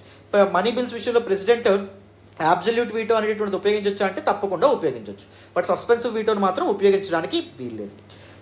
నెక్స్ట్ చూడండి, with respect to state bills, రాష్ట్రాలకు సంబంధించినటువంటి విషయం అంటే స్టేట్ లెజిస్లేచర్స్ ఏవైతే ఉంటాయో, అంటే మనకి లెజిస్లేటివ్ అసెంబ్లీ కానీ, లెజిస్లేటివ్ కౌన్సిల్, విధానసభ కానీ, విధాన పరిషత్, ఇవి పాస్ చేసినటువంటి బిల్స్ ఏవైతే ఉంటాయో వాటి విషయంలో state legislature has no power to override in the suspensive veto of the president.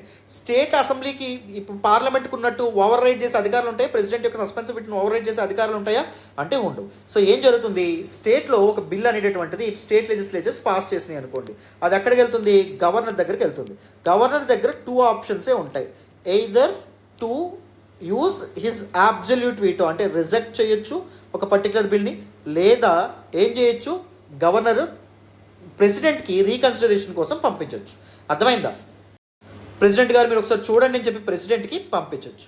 So president దీన్ని రిజెక్ట్ చేయొచ్చు, లేదా ప్రెసిడెంట్ దీన్ని తిరిగి గవర్నమెంట్కి పంపించవచ్చు, తిరిగి అంటే లెజిస్లేచర్కి, స్టేట్ లెజిస్లేచర్కి పంపించవచ్చు, లేదా ప్రెసిడెంట్ ఏం చేయొచ్చు, దాన్ని అంటి పెట్టుకొని ఉండొచ్చు. దాన్ని పాకెట్ వీటో అంటాం. కొద్ది నిమిషాల్లో నేను చెప్తానన్నమాట. ఓకేనా?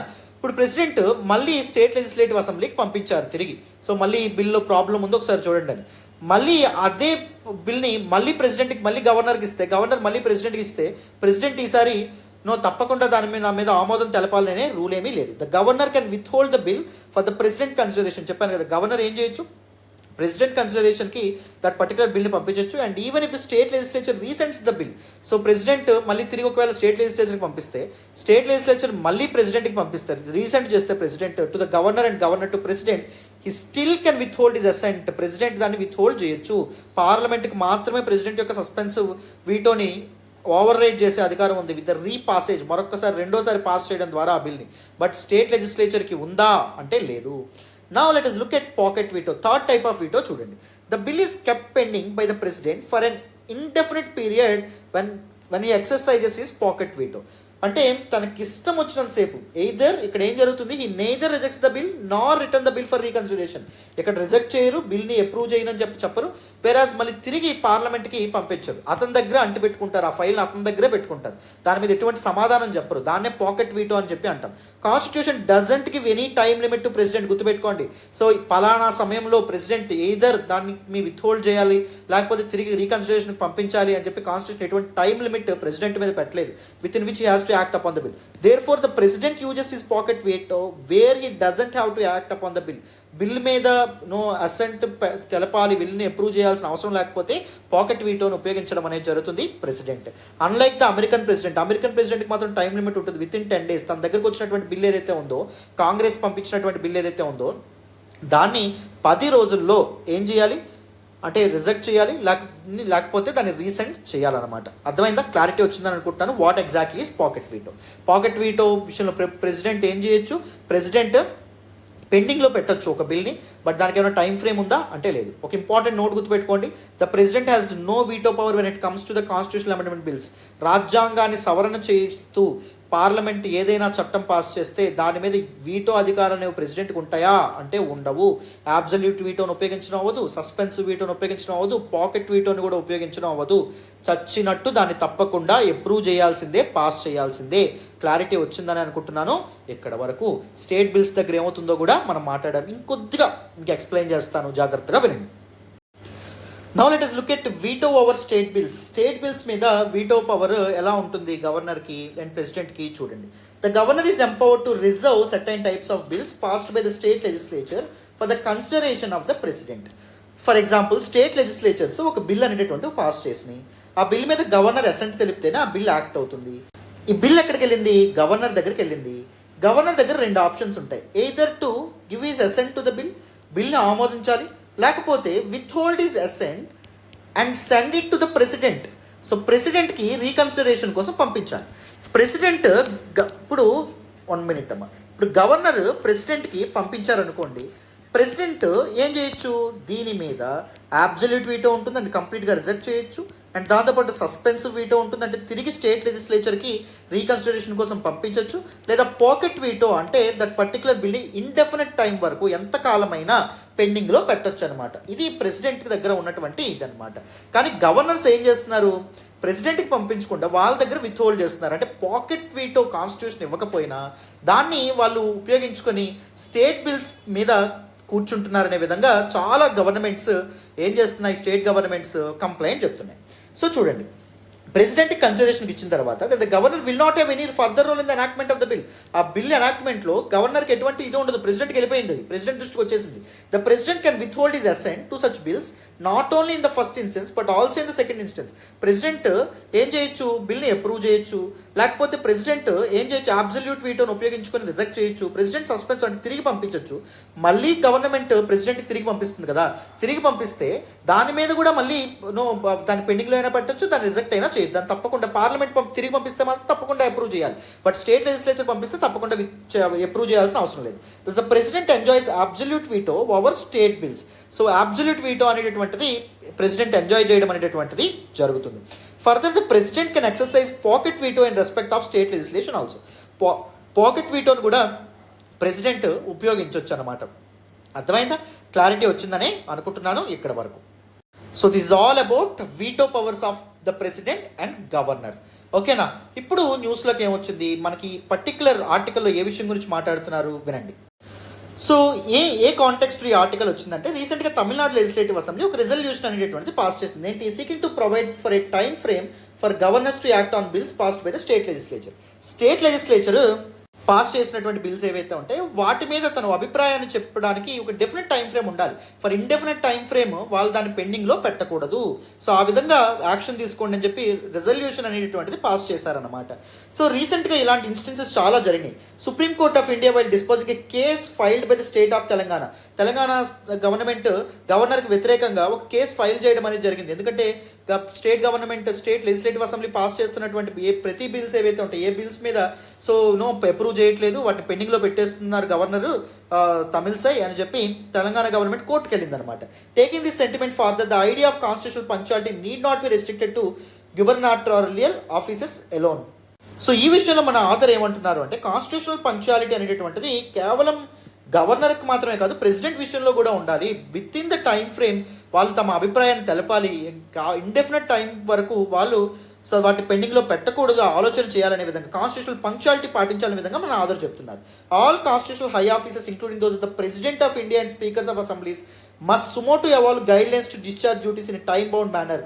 ఇండెఫినెట్ టైం పీరియడ్ వరకు అది చేయడం వల్ల ప్రజల్లో డెమోక్రటిక్ సిస్టమ్ మీద ఆ ట్రస్ట్ అనేటటువంటిది పోతుంది. సో ఏం చేయాలంటే వెంటనే త్వరితగతిన నిర్ణయాలు అనేటటువంటిది తీసుకునేటట్టు ఉండాలి. Tamil Nadu legislative assembly urged the government and president to advise the governor to decide on the bills passed by the state legislature with in a reasonable time period. So కొంత టైం తీసుకొని దాని మీద ఇది చేసి దాని మీద ఏదో ఒకటి డెసిషన్ అనేటటువంటి తీసుకోండి, అంతేగాని వాటిని పెండింగ్లో పెట్టద్దు అనే విధంగా సో ఈ రెజల్యూషన్ ఏదైతే ఉందో ఈ రెజల్యూషన్ అనేటటువంటిది వాళ్ళు పాస్ చేశారు. So for the chief ministers of Delhi, Kerala, west Bengal వాళ్ళందరూ కూడా వాళ్ళ సపోర్ట్ అనేటటువంటిది రెజల్యూషన్కి తెలపడం జరిగిందనమాట. Time bound governance is very very important. ముఖ్యంగా కాన్స్టిట్యూషనల్ ఇదేదైతే ఉందో కాన్స్టిట్యూషనల్ పంక్చువాలిటీ ఏదైతే ఉందో that is very very very important. What exactly is the meaning of this word constitutional punctuality? It refers to the timely discharge of duties and responsibilities by various constitutional high offices like President of India, లేకపోతే speaker కానీ governor కానీ వీళ్ళందరూ constitutional రాజ్యాంగబద్ధమైన పదవులు ఉన్నారు కదా, వాళ్ళు time bound మేనర్లో సరైన సమయంలో సో వీలైనంత త్వరగా వాళ్ళ డ్యూటీస్ని వాళ్ళ రెస్పాన్సిబిలిటీస్ని పూర్తి చేయాలి.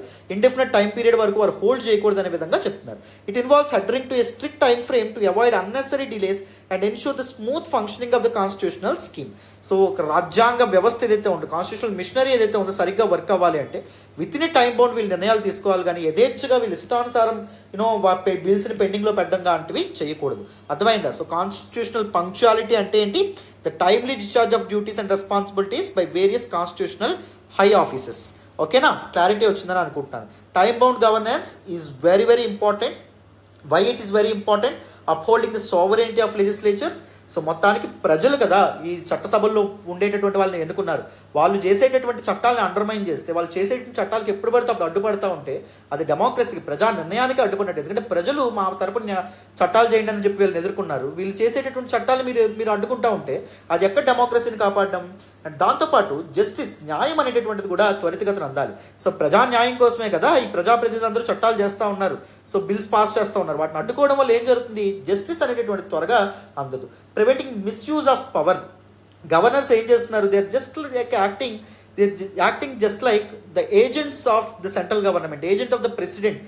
సెంట్రల్ గవర్నమెంట్ యొక్క ఆర్మ్ కింద వాళ్ళు యాక్ట్ చేస్తున్నారు. ఒకవేళ సెంట్రల్ గవర్నమెంట్కి స్టేట్ గవర్నమెంట్స్లో ఉన్న పార్టీస్కి ఏమైనా ఇది ఉంటే వాళ్ళు ఏం చేస్తున్నారు? వాళ్ళు పవర్ని మిస్యూజ్ చేస్తున్నారు. కావాలనే బిల్స్ ఏవైతే ఉంటాయో వాటిని అంటిపెట్టుకుని కూర్చుంటున్నారు, వాటిని పెండింగ్లో పెడుతున్నారు. కాన్స్టిట్యూషనల్ స్కీమ్ని అడ్వాన్స్ చేయాలంటే చాలా ఇంపార్టెంట్.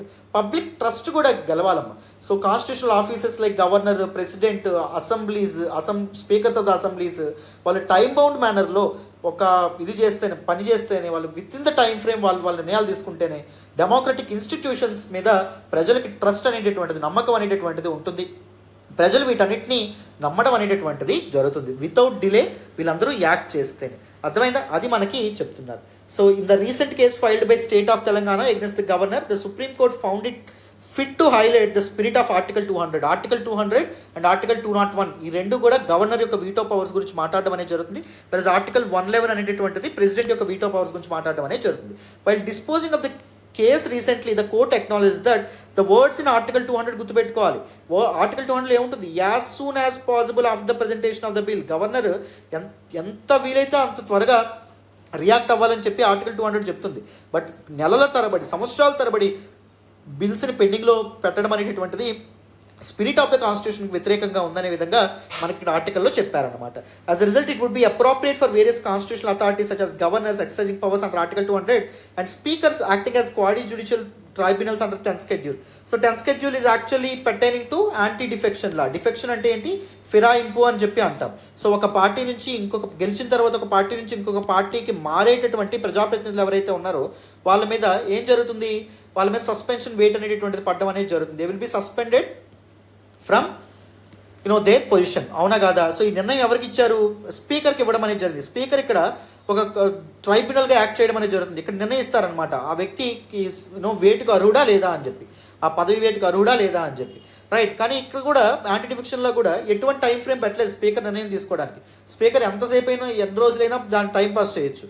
సో అలా కాకుండా ఇలాంటి విషయాలు నిర్ణయం తీసుకునేటప్పుడు వీళ్ళు ఎంత త్వరగా వీలైతే అంత త్వరగా రియాక్ట్ అయితే అది కాన్స్టిట్యూషనల్ మెషినరీ అడ్వాన్స్ అవ్వడానికి కానీ లేకపోతే పీపుల్ యొక్క ట్రస్ట్ గెలుచుకోవడానికి కానీ ఉపయోగపడుతుంది. Constitutional punctuality is very important అనే విధంగా మనకి ఆర్టికల్లో మన ఆథర్ చెప్పడం అనేది జరిగింది. I hope it is clear till now. This all about this particular article, right. మరి ఇప్పుడు నెక్స్ట్ ఆర్టికల్ మాట్లాడదామా? వినండి. ఈరోజు హిందూ ఎనాలిసిస్లో మనం మాట్లాడుకునే నెక్స్ట్ ఆర్టికల్ చూడండి. Acts of missionaries to spread Christianity not illegal, Tamil Nadu to Supreme Court. Very very important article regarding GS paper 2 నన్ను పాలిటీ అండ్ గవర్నెన్స్కి సంబంధించినటువంటి article. Very very important article. This article talks about freedom of religion guaranteed by our constitution of India. So డీటెయిల్డ్గా ఈ article అసలు న్యూస్లోకి ఏమొచ్చింది ఇవన్నీ మాట్లాడదాం, జాగ్రత్తగా వినండి. అసలు న్యూస్లోకి ఏమొచ్చిందో వినండి. రీసెంట్గా తమిళనాడుకు చెందినటువంటి ఒక 17-year-old గర్ల్, 17 ఏళ్ల వయసు ఉన్నటువంటి ఒక అమ్మాయి చనిపోయింది. ఆ అమ్మాయి చావుకు కారణం ఫోర్స్ఫుల్ కన్వర్షన్స్ టు క్రిస్టియానిటీ. అమ్మాయిని క్రిస్టియానిటీలో జాయిన్ అవ్వమని చెప్పి బలవంత పెట్టారు. దాని కారణంగానే ఆ అమ్మాయి చనిపోయింది. దీని పట్ల సిబిఐ లేదా ఎన్ఐఏ ఇన్వెస్టిగేషన్ అనేటటువంటిది వేయాలి అని చెప్పి ఆ పిటిషనర్ ఎవరైతే ఉన్నారో ఆయన సుప్రీంకోర్టులో పిటిషన్ వేయడం అనేటటువంటిది జరిగింది. సుప్రీంకోర్టు వెంటనే ఏమడిగింది? గవర్నమెంట్కి ఎక్స్ప్లెనేషన్ అనేటటువంటిది అడిగింది. గవర్నమెంట్ ఏం చెప్పింది అంటే రీసెంట్గా నిన్న it has stated that the article 25 freedom of religion guarantee చేస్తుంది కదా of the Indian constitution, guarantees every citizen the right to propagate his religion. So రిలీజియన్ని ప్రాపగేట్ చేసే అధికారాన్ని ఆర్టికల్ 25 ఇస్తుంది కదా. సో మరి వాళ్ళ రిలీజియన్ ప్రాపగేట్ చేస్తున్నప్పుడు దాన్ని ఫోర్స్ఫుల్ కన్వర్షన్ అని చెప్పి ఎలా చెప్తారు అని చెప్పి తమిళనాడు గవర్నమెంట్ సుప్రీంకోర్టు ముందు తన వాదనని వినిపించింది. గవర్నమెంట్ ఏం చెప్పింది? The acts of missionaries to spread Christianity spread చేయడానికి క్రిస్టియన్ మిషనరీస్ ఏవైతే పనులు చేస్తున్నాయో they cannot be seen as illegal. అవి ఇల్లీగల్గా మనం అనుకోకూడదు. Since the constitution guarantees every citizen. ప్రతి ఒక్క పౌరుడికి భారత రాజ్యాంగమే కదా మత స్వేచ్ఛను హామీ పడింది ఆర్టికల్ 25 టు ఆర్టికల్ 28 ఉపయోగించుకుని. సో వాళ్ళకి రాజ్యాంగానికి లోబడే కదా ఉన్నారు, దాన్ని ఇల్లీగల్ ఎలా అంటాము అని చెప్పి గవర్నమెంట్ రిప్లై ఇవ్వడం అనేది జరిగింది. However if their act of spreading their religion, మన మతాన్ని మనం స్ప్రెడ్ చేసుకోవడం కాన్స్టిట్యూషనల్లీ వ్యాలిడే, కాన్స్టిట్యూషనల్లీ యాక్సెప్టబుల్. ఒకవేళ ఈ మతాన్ని మనం వ్యాప్తి చెందించడంలో భాగంగా if it is against the public order, law and ఆర్డర్ని అది ప్రాబ్లం చేస్తున్నా, పబ్లిక్ మొరాలిటీకి కానీ పబ్లిక్ హెల్త్కి కానీ ఇది చేస్తున్నా, లేకపోతే పార్ట్ 3 ఆఫ్ ద కాన్స్టిట్యూషన్ భారత రాజ్యాంగంలోని 3వ భాగం ఫండమెంటల్ రైట్స్ ఏదైతే ఉందో దానిలో ఉన్నటువంటి ఏ ప్రొవిజన్ని ఉల్లంఘిస్తూ ఎవరైనా ఇది చేస్తున్నా అంటే రిలీజియన్ని స్ప్రెడ్ చేస్తున్నా, వాళ్ళ రిలీజియన్ని ప్రాపగేట్ చేస్తున్నా అది ఇల్లీగల్ అవుతుంది. దాన్ని మనం సీరియస్గా తీసుకోవాలి అని చెప్పి మనం ఇక్కడ అర్థం చేసుకోవాలి. ఈ కాంటెక్స్ట్లో అసలు ఫ్రీడమ్ ఆఫ్ రిలీజియన్ సంగతి ఏంటి మాట్లాడదామా? వినండి. Now let us look at some important constitutional provisions related to freedom of religion. Article 25, 26, 27, 28 ఈ 4 ఆర్టికల్స్ ద్వారా మన రాజ్యాంగం మనకి ఫ్రీడమ్ ఆఫ్ రిలీజియన్ ఇస్తాయి. ఈ 4 articles 25, 26, 27, 28 are part of fundamental rights, ప్రాథమిక హక్కుల్లో భాగం. Fundamental rights is in part 3 of the constitution. అవునా కాదా? సో ఫండమెంటల్ రైట్స్లో ఉన్నటువంటి మొత్తం ఆర్టికల్స్ ఎన్ని? ఆర్టికల్ 12 టు ఆర్టికల్ 35 వరకు ఉండడం అనేది జరుగుతుంది. So why these rights are actually called as fundamental rights? ప్రాథమిక హక్కులను ఎందుకంటాం? These rights are very fundamental, అంటే very basic, very important for the growth, for the overall growth of an individual. ఒక వ్యక్తి యొక్క ఓవరాల్ గ్రోత్కి వెరీ ఇంపార్టెంట్ కాబట్టి వీటికి ఫండమెంటల్ రైట్స్ అని పేరు పెట్టారు. ఇంకొకటి ఏంటి? These rights are guaranteed by the fundamental or basic law of the nation. What exactly is the fundamental or basic law of the nation? That is constitution. భారత రాజ్యాంగం హామీ పడినటువంటి హక్కులు కాబట్టి వాటిని ఫండమెంటల్ రైట్స్ అంటాం. Fundamental rights are actually justiciable in nature. అంటే fundamental రైట్స్కి ఉల్లంఘనకు జరిగితే నువ్వు కోర్టులను తప్పకుండా ఆశ్రయించవచ్చు. అవునా? This is actually simple introduction with respect to fundamental rights. Fundamental rights ఉన్నటువంటి 4 ఆర్టికల్స్ ఫ్రీడమ్ ఆఫ్ రిలీజియన్ ఇస్తాయి. ఆర్టికల్ 25 చూడండి, it imparts freedom of conscience and free profession, practice and propagation of religion. So ఏ మతాన్నైనా నువ్వు నమ్మచ్చు, ఏ మతాన్నైనా నువ్వు practice చేయొచ్చు, ఏ మతాన్నైనా నువ్వు ప్రాపగేట్ చేయొచ్చు అని చెప్పి ఆర్టికల్ 25 చెప్తుంది, భారత పౌరులకు ఇస్తుంది. Article 26 gives freedom to manage religious affairs. ఎటువంటి రిలీజియస్ అఫైర్స్ ఆర్ ప్రాక్టీసెస్ ఏవైతే ఉంటాయో వాటిని మేనేజ్ చేయొచ్చు, ఎటువంటివైనా. Article 27 it sets freedom as to payment of taxes for promotion of any particular religion. అంటే స్టేట్ గవర్నమెంట్ వ్యక్తులు పే చేస్తున్నటువంటి ట్యాక్సెస్ ఏవైతే ఉంటాయో వాటిని ఉపయోగించి ఒక పర్టికులర్ రిలీజియన్ ఏదైతే ఉందో దాని ప్రమోషన్ కోసం వర్క్ చేయకూడదు అనే విధంగా చెప్పడం అనేది జరుగుతుంది. అంటే చూడండి, అంటే ఒక పర్టికులర్ రిలీజియన్ ఏదైతే ఉందో దాన్ని ప్రమోట్ చేయడానికి ట్యాక్స్ వసూలు చేస్తున్నాము అని చెప్పి పన్నులు వసూలు చేయకూడదని చెప్పి ఆర్టికల్ 27 చెప్తుంది. ఆర్టికల్ 28 ఏం చెప్తుంది? It gives freedom as to attendance at religious instruction, religious worship in certain educational institutions. ప్రభుత్వాల అండర్లో ఉన్నటువంటి, కంప్లీట్గా ప్రభుత్వం మెయింటైన్ చేస్తున్నటువంటి ఏ ఎడ్యుకేషనల్ ఇన్స్టిట్యూషన్స్లో కూడా రిలీజియస్ ఇన్స్ట్రక్షన్ అనేటటువంటిది ఉండకూడదు. అంటే గవర్నమెంట్ స్కూల్లో వేదాలు చెప్పడం కానీ లేకపోతే షరియాలా చెప్పడం కానీ ఇలాంటివి జరగకూడదు. ఇవి ఆర్టికల్ 28 చెప్పడం అనేది జరుగుతుంది.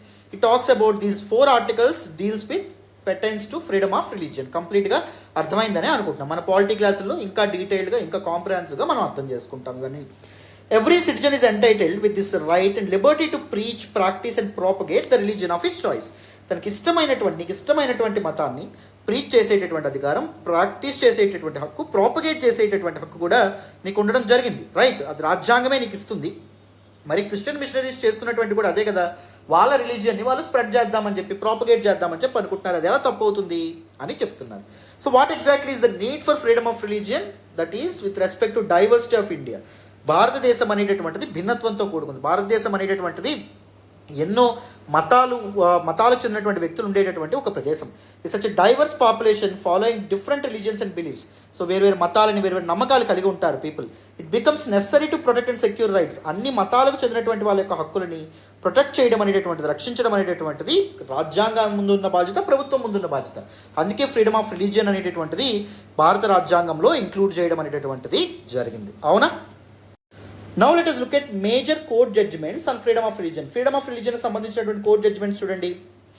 Bejoy Emmanuel and others versus state of Kerala case 1986లో దీనికి సంబంధించినటువంటి జడ్జ్మెంట్ ఇవ్వడం అనేది జరిగింది. ఈ కేసులో జెహోవా విట్నెసెస్ అనేటటువంటి క్రిస్టియన్ సెక్ట్కి చెందినటువంటి పిల్లలు ఎవరైతే ఉన్నారో వాళ్ళు నేషనల్ యాంథమ్ పాడం మేము అని చెప్పినందుకు వాళ్ళని స్కూల్ నుంచి సస్పెండ్ చేయడం అనేది జరిగింది. వాళ్ళు కోర్టుకు వెళ్ళారు. కోర్టుకు వెళ్తే వాళ్ళు కోర్టు అడిగింది ఎందుకు మీరు పాడన్నారు అంటే it is against our sect, మా రిలీజియస్ సెక్ట్ ఏదైతే ఉందో దాని ప్రిన్సిపల్స్కి అది ఎగెనెస్ట్ నేషనల్ యాంథమ్ పాడడం అనే విధంగా చెప్పారన్నమాట. చెప్తే కోర్టు ఏం చెప్పింది?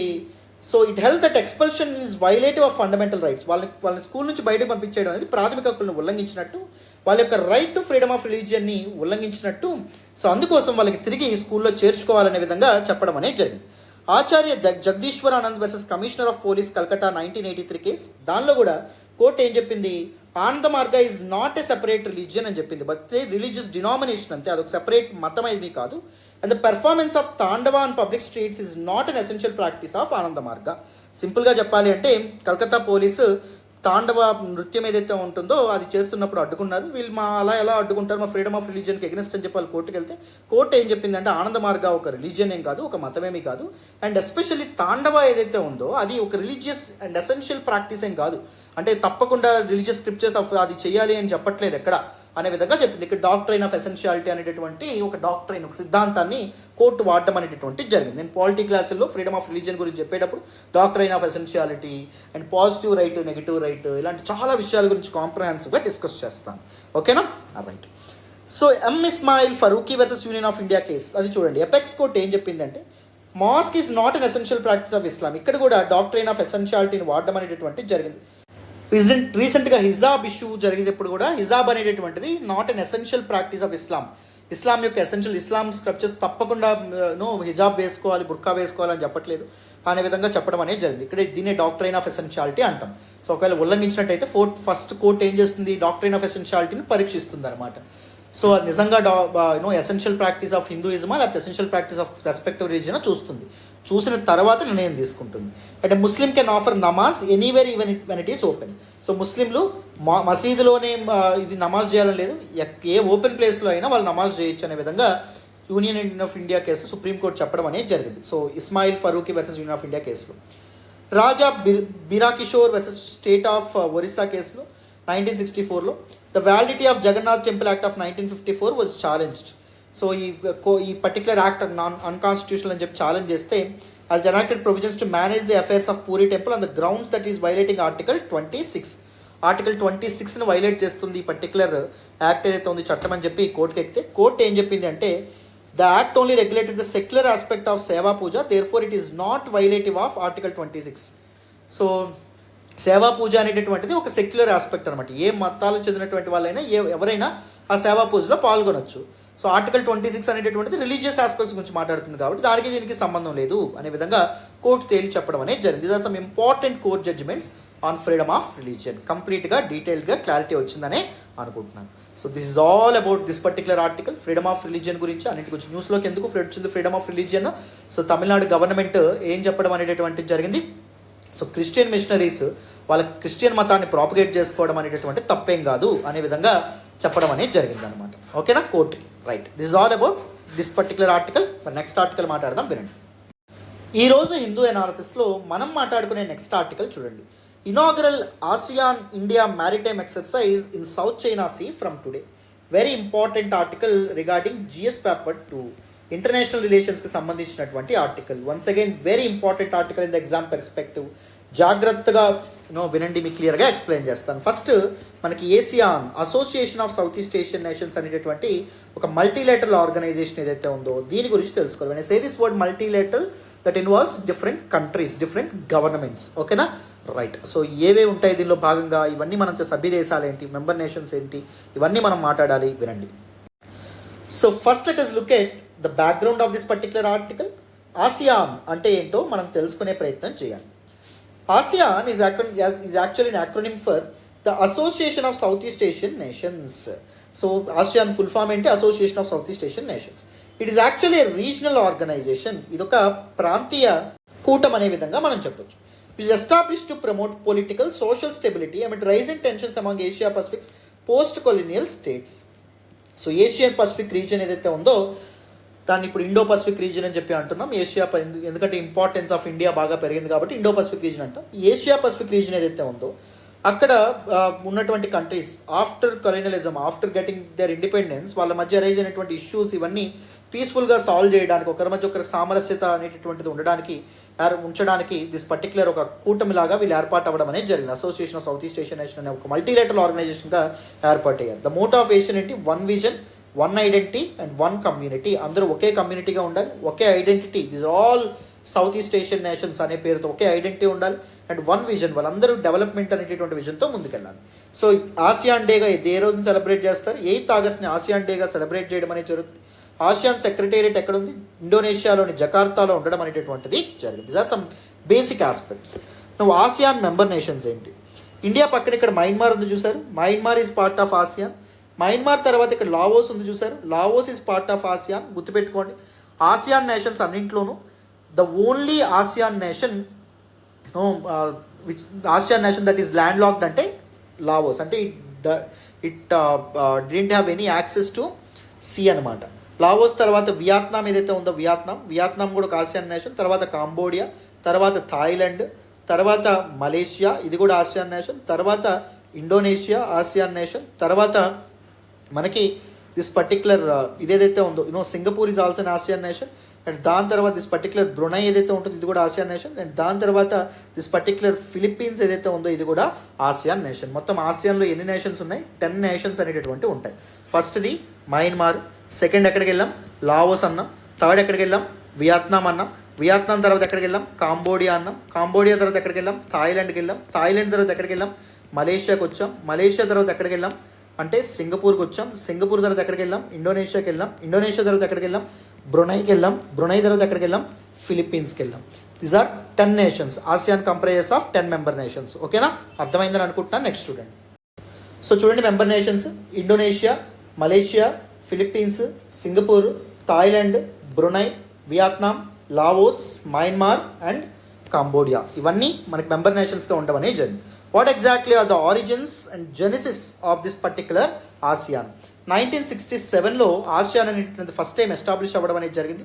After signing the ASEAN declaration, దీన్ని బ్యాంకాక్ డిక్లరేషన్ అని కూడా చెప్పడం అనేది జరిగింది. బ్యాంకాక్లో దిస్ పర్టిక్యులర్ డిజైన్ అవ్వడం అనేది జరిగింది. ఫౌండింగ్ ఫాదర్స్ అందరూ కలిపి ఈ డిక్లరేషన్ మీద సైన్ చేశారు. Who are the founding fathers? Indonesia, Malaysia, Philippines, Singapore, Thailand. ఈ 5 దేశాలు ఫౌండింగ్ నేషన్స్గా ఉన్నాయి.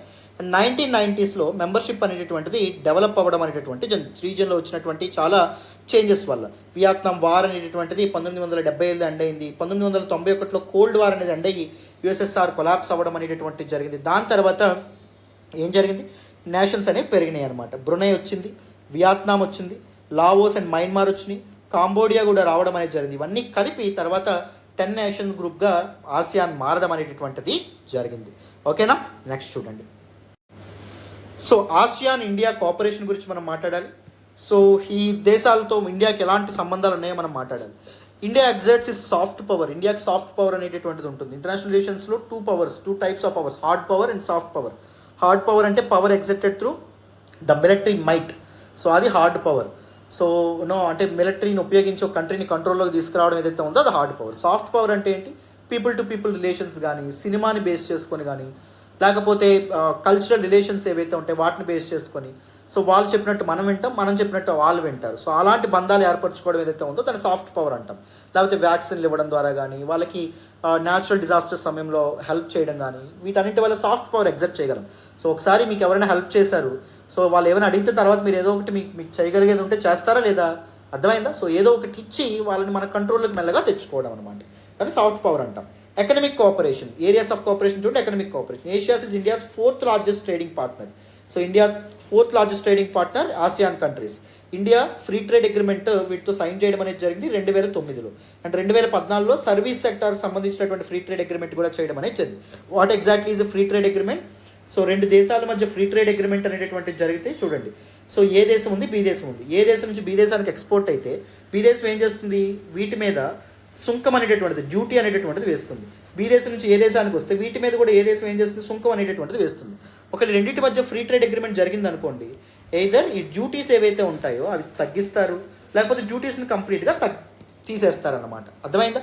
సో ఫ్రీ ట్రేడ్ అగ్రిమెంట్ అనేటటువంటిది ఉంటే, అంటే డ్యూటీస్ని తీసేస్తే ఏం జరుగుతుంది?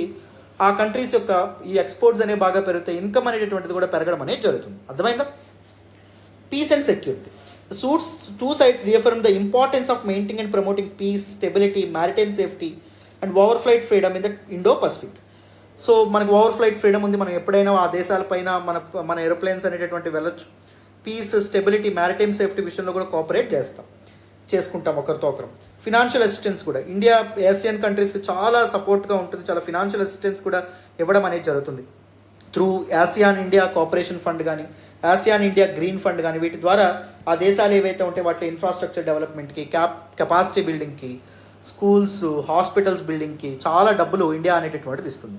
And ASEAN is also very important player in our 2 diplomatic policies. One is look east policy, second one act east policy. What exactly is look east policy and what exactly are act east policy? So చూడండి, మన India ఉంది, ఇండియాకి వెస్ట్లో problem ఉంది with Pakistan, నార్త్లో problem ఉంది with China, right? So India wants to look east, India wants to maintain good relations with eastern nations. So ఎప్పుడు ఈ లుక్ ఈస్ట్ పాలసీతో ఇండియా ముందుకు రావడం అనేది జరిగిందంటే 1991. 1991లో ఏం జరిగింది? కోల్డ్ వార్ ఎండ్ అయింది. ఇంతకీ కోల్డ్ వార్ అంటే ఏంటి? 1945లో వరల్డ్ వార్ 2, రెండవ ప్రపంచ యుద్ధం ఎండ్ అయిన తర్వాత వరల్డ్ బికమ్ బైపోలార్. అంటే వరల్డ్ 2 జోన్స్ ఆఫ్ పవర్ మధ్య విడిపోవడం అనేది జరిగింది. ఒకటి United States of America, 2 USSR. Some countries started supporting USA and some countries started supporting USSR. And కొన్ని కంట్రీస్ మధ్యలో ఉండిపోవడం అనేటటువంటి జరిగింది. అంటే ఎవరికి సపోర్ట్ చేయకుండా లేకపోతే ఇష్యూ బేస్డ్గా సపోర్ట్ చేస్తూ సో ఉండడం అనేటటువంటిది జరిగింది. అలాంటిది దాటి నాన్ అలైన్మెంట్ మూమెంట్కి సంబంధించినటువంటి నామ్ కంట్రీస్ అంటాం. ఇండియా కూడా one of the NAM country. డైరెక్ట్గా యూఎస్ఏకి సపోర్ట్ చేయలేదు, డైరెక్ట్గా యూఎస్ఎస్ఆర్కి సపోర్ట్ చేయడం అనేటటువంటిది జరగలేదు. ఇష్యూ బేస్డ్గా వచ్చింది. ఒక పర్టికులర్ కాన్ఫ్లిక్ట్లో యూఎస్ఎస్ఆర్ తప్పుంటే యూఎస్ఏకి సపోర్ట్ చేసింది, యూఎస్ఏ తప్పుంటే యూఎస్ఎస్ఆర్ సపోర్ట్ చేసింది. బట్ మనం నామ్ కంట్రీ అని చెప్పినప్పటికీ వి క్లోజ్డ్ వెరీ మూవ్లీ టు యూఎస్ఎస్ఆర్. సోవియట్ యూనియన్ దగ్గరగా మనం ఉండడం అనేది జరిగింది. బట్ 1945 నుంచి 1991 మధ్యలో ఈ రెండు కంట్రీస్ మధ్య ఏముండేది? కోల్డ్ వార్ ఉండేది. ప్రచ్ఛన్న యుద్ధం అని చెప్పడం అనేది జరుగుతుంది. Right, cold war is not direct war. అంటే డైరెక్ట్గా ఒకరు ఆర్మీస్తో ఇంకొకరు ఆర్మీస్ తలపడలేదు. కానీ సో ప్రపంచంలో వివిధ కాన్ఫ్లిక్ట్స్లో వీరు ఎదురెదురుగా ఉండడం అనేది జరిగింది. సపోజ్ నార్త్ కొరియాకి సౌత్ కొరియా కాన్ఫ్లిక్ట్ ఏదైతే ఉందో, సౌత్ కొరియాకి యూఎస్ఏ సపోర్ట్ చేసింది, నార్త్ కొరియాకి ఎవరు సపోర్ట్ చేయడం అనేటటువంటిది జరిగింది? యూఎస్ఎస్ఆర్ సపోర్ట్ చేసింది. ఇలా ఎదురెదురుగా వీళ్ళు ప్రతి ఇష్యూలోనే వీళ్ళు ఎదురెదురుగా ఉండడం అనేది జరిగేది అనమాట. క్లారిటీ వచ్చిందా? మరి 1991 వరకు ఈ కోల్డ్ వార్ జరిగింది కదా. మనం we save we are non country, but కానీ మనం ఎవరికి ఎక్కువగా దగ్గరగా ఉన్నామంటే యూఎస్ఎస్ఆర్ దగ్గరగా ఉన్నాం. చాలా క్లోజ్ రిలేషన్స్ మెయింటైన్ చేసేవాళ్ళు. సైన్స్లోను టెక్నాలజీలోను యూఎస్ఎస్ఆర్ మనకు చాలా విధంగా న్యూక్లియర్ ఇది డెవలప్మెంట్లో కానీ వీటన్నింటిలోనూ మనకు చాలా హెల్ప్ చేసింది యూఎస్ఎస్ఆర్. అండ్ ముఖ్యంగా మనకి క్రైసిస్ సమయాల్లో ముఖ్యంగా చాలా యూఎస్ఎస్ఆర్ హెల్ప్ చేసింది. బట్ 1991లో one of our strategic and most important partner and ally మన ఫ్రెండ్ యూఎస్ఎస్ఆర్ని మనం కోల్పోయాం. ఎందుకంటే USSR cease to exist. USSR మొత్తం కంప్లీట్గా కొలాప్స్ అయిపోయింది, ఇంటూ 15 సావరెన్ నేషన్స్గా విడిపోయింది. రైట్, ఎప్పుడైతే ఇదైందో ఇప్పుడు United States of America world హెజ్మోన్గా, వరల్డ్ లీడర్గా, వరల్డ్ పవర్గా మారడం అనేది జరిగింది. ఇప్పుడు ఇండియా ముందున్న పెద్ద సవాల్ ఏంటి? ఇప్పుడు యూఎస్ఏని మనం ఒక వరల్డ్ లీడర్గా యాక్సెప్ట్ చేయాలి. సడన్గా యూఎస్ఎస్ఆర్ కొలాప్స్ అయిపోయింది కాబట్టి యూఎస్ఏని మనం లీడర్గా యాక్సెప్ట్ చేస్తే దాని దగ్గరికి వెళ్తే ఇండియాకు ఒక ఎగ్జిస్టెన్స్ అంటే ఉంటుందా? ఇండియా స్టాన్స్ని ఎవరైనా నమ్ముతారా? ఇండియా వెంటనే ప్లేట్ తిప్పేస్తుంది అనుకుంటారు. సో అందుకే డైరెక్ట్గా యూఎస్ఏతో మనం ఫ్రెండ్షిప్ చేయకుండా, యూఎస్ఏకి దగ్గర అవ్వకుండా మనం ఏం చేసాం, మన ఈస్ట్లో ఉన్నటువంటి USA supporting nations, USA friendly nations ఏవైతే ఉంటాయో వాటితో రిలేషన్స్ మెయింటైన్ చేద్దాం అనుకున్నాం. ఈ రైట్లో మన ఈస్ట్లో యూఎస్ఏకి ఫ్రెండ్లీ నేషన్స్ ఏమున్నాయి? ఈ ఆసియన్ నేషన్స్ అనేవి ఉన్నాయి. Association of south east Asian నేషన్స్లో భాగంగా 10 నేషన్స్ ఏవైతే ఉన్నాయో ఉన్నాయి. సో మనం ఏం చేస్తాం, we started building close relations with these 10 nations, eastern nations ఏవైతే ఉన్నాయో దాంతో మనం మంచి రిలేషన్స్ మెయింటైన్ చేస్తాం. So we want to look east. That is the reason with this policy is called look east policy.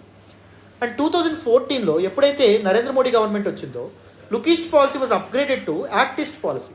So look east policy was restricted to only tourism కానీ లేకపోతే cultural relations కానీ వాటి వరకే limit అయి ఉండేది. Energy cooperation వీటి మీద cooperate అయ్యేది. బట్ కానీ లుక్ ఈస్ట్ పాలసీ నుంచి మనం యాక్ట్ ఈస్ట్ పాలసీకి అప్గ్రేడ్ అయినప్పుడు మనం ఏం చేసాం, వీటన్నిటితో పాటుగా మనం ఏం చేసాం, సెక్యూరిటీని, స్టెబిలిటీ ఇన్ ద రీజియన్ కానీ, ఎందుకంటే మనకి 2014 సమయం నుంచి మనకి పెద్ద ప్రాబ్లం ఎవరి నుంచి వచ్చింది? చైనా నుంచి వచ్చింది. సో చైనాని కౌంటర్ బ్యాలెన్స్ చేయాలంటే వీటన్నిటితో security cooperation, maritime and naval cooperation అనేది వెరీ ఇంపార్టెంట్.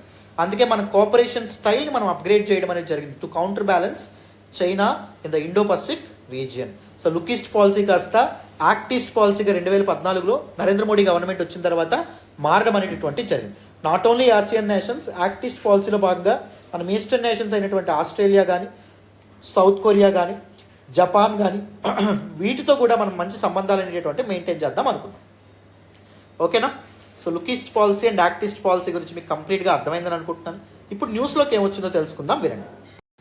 సో న్యూస్లోకి ఏమొచ్చింది, ఇండియా ఆసియాన్ కోఆపరేషన్ని ఫర్దర్ ఎక్స్పాండ్ చేయడంలో భాగంగా ఎప్పటి నుంచి ఎక్స్పాండ్ అవుతుందని చెప్పుకున్నాం. లుక్ ఈస్ట్ పాలసీ నుంచి రిలేషన్స్ బలపడ్డాయి అండ్ రిలేషన్ ఇంకో లెవెల్కి ఎప్పుడు వెళ్ళింది, యాక్ట్ ఈస్ట్ పాలసీ 2014 తర్వాత మారడం అనేటటువంటిది జరిగింది. సో ఈ మిలిటరీ కోఆపరేషన్ ఏదైతే ఉందో, ఈ రెండింటి మధ్య మిలిటరీ కోఆపరేషన్ ఎక్స్పాండ్ చేయడంలో భాగంగా మొదటిసారిగా ఆసియాన్ ఇండియా మ్యారిటైమ్ ఎక్సర్సైజ్ అనేటటువంటిది, ఎయిమ్ అనేటటువంటి ఎక్సర్సైజ్ ఏదైతే ఉందో అది ట్యూస్డే స్టార్ట్ అవ్వడం అనేది జరిగింది with war games in south China Sea. What exactly South China Sea? South China Sea is the left arm of our western arm of Pacific.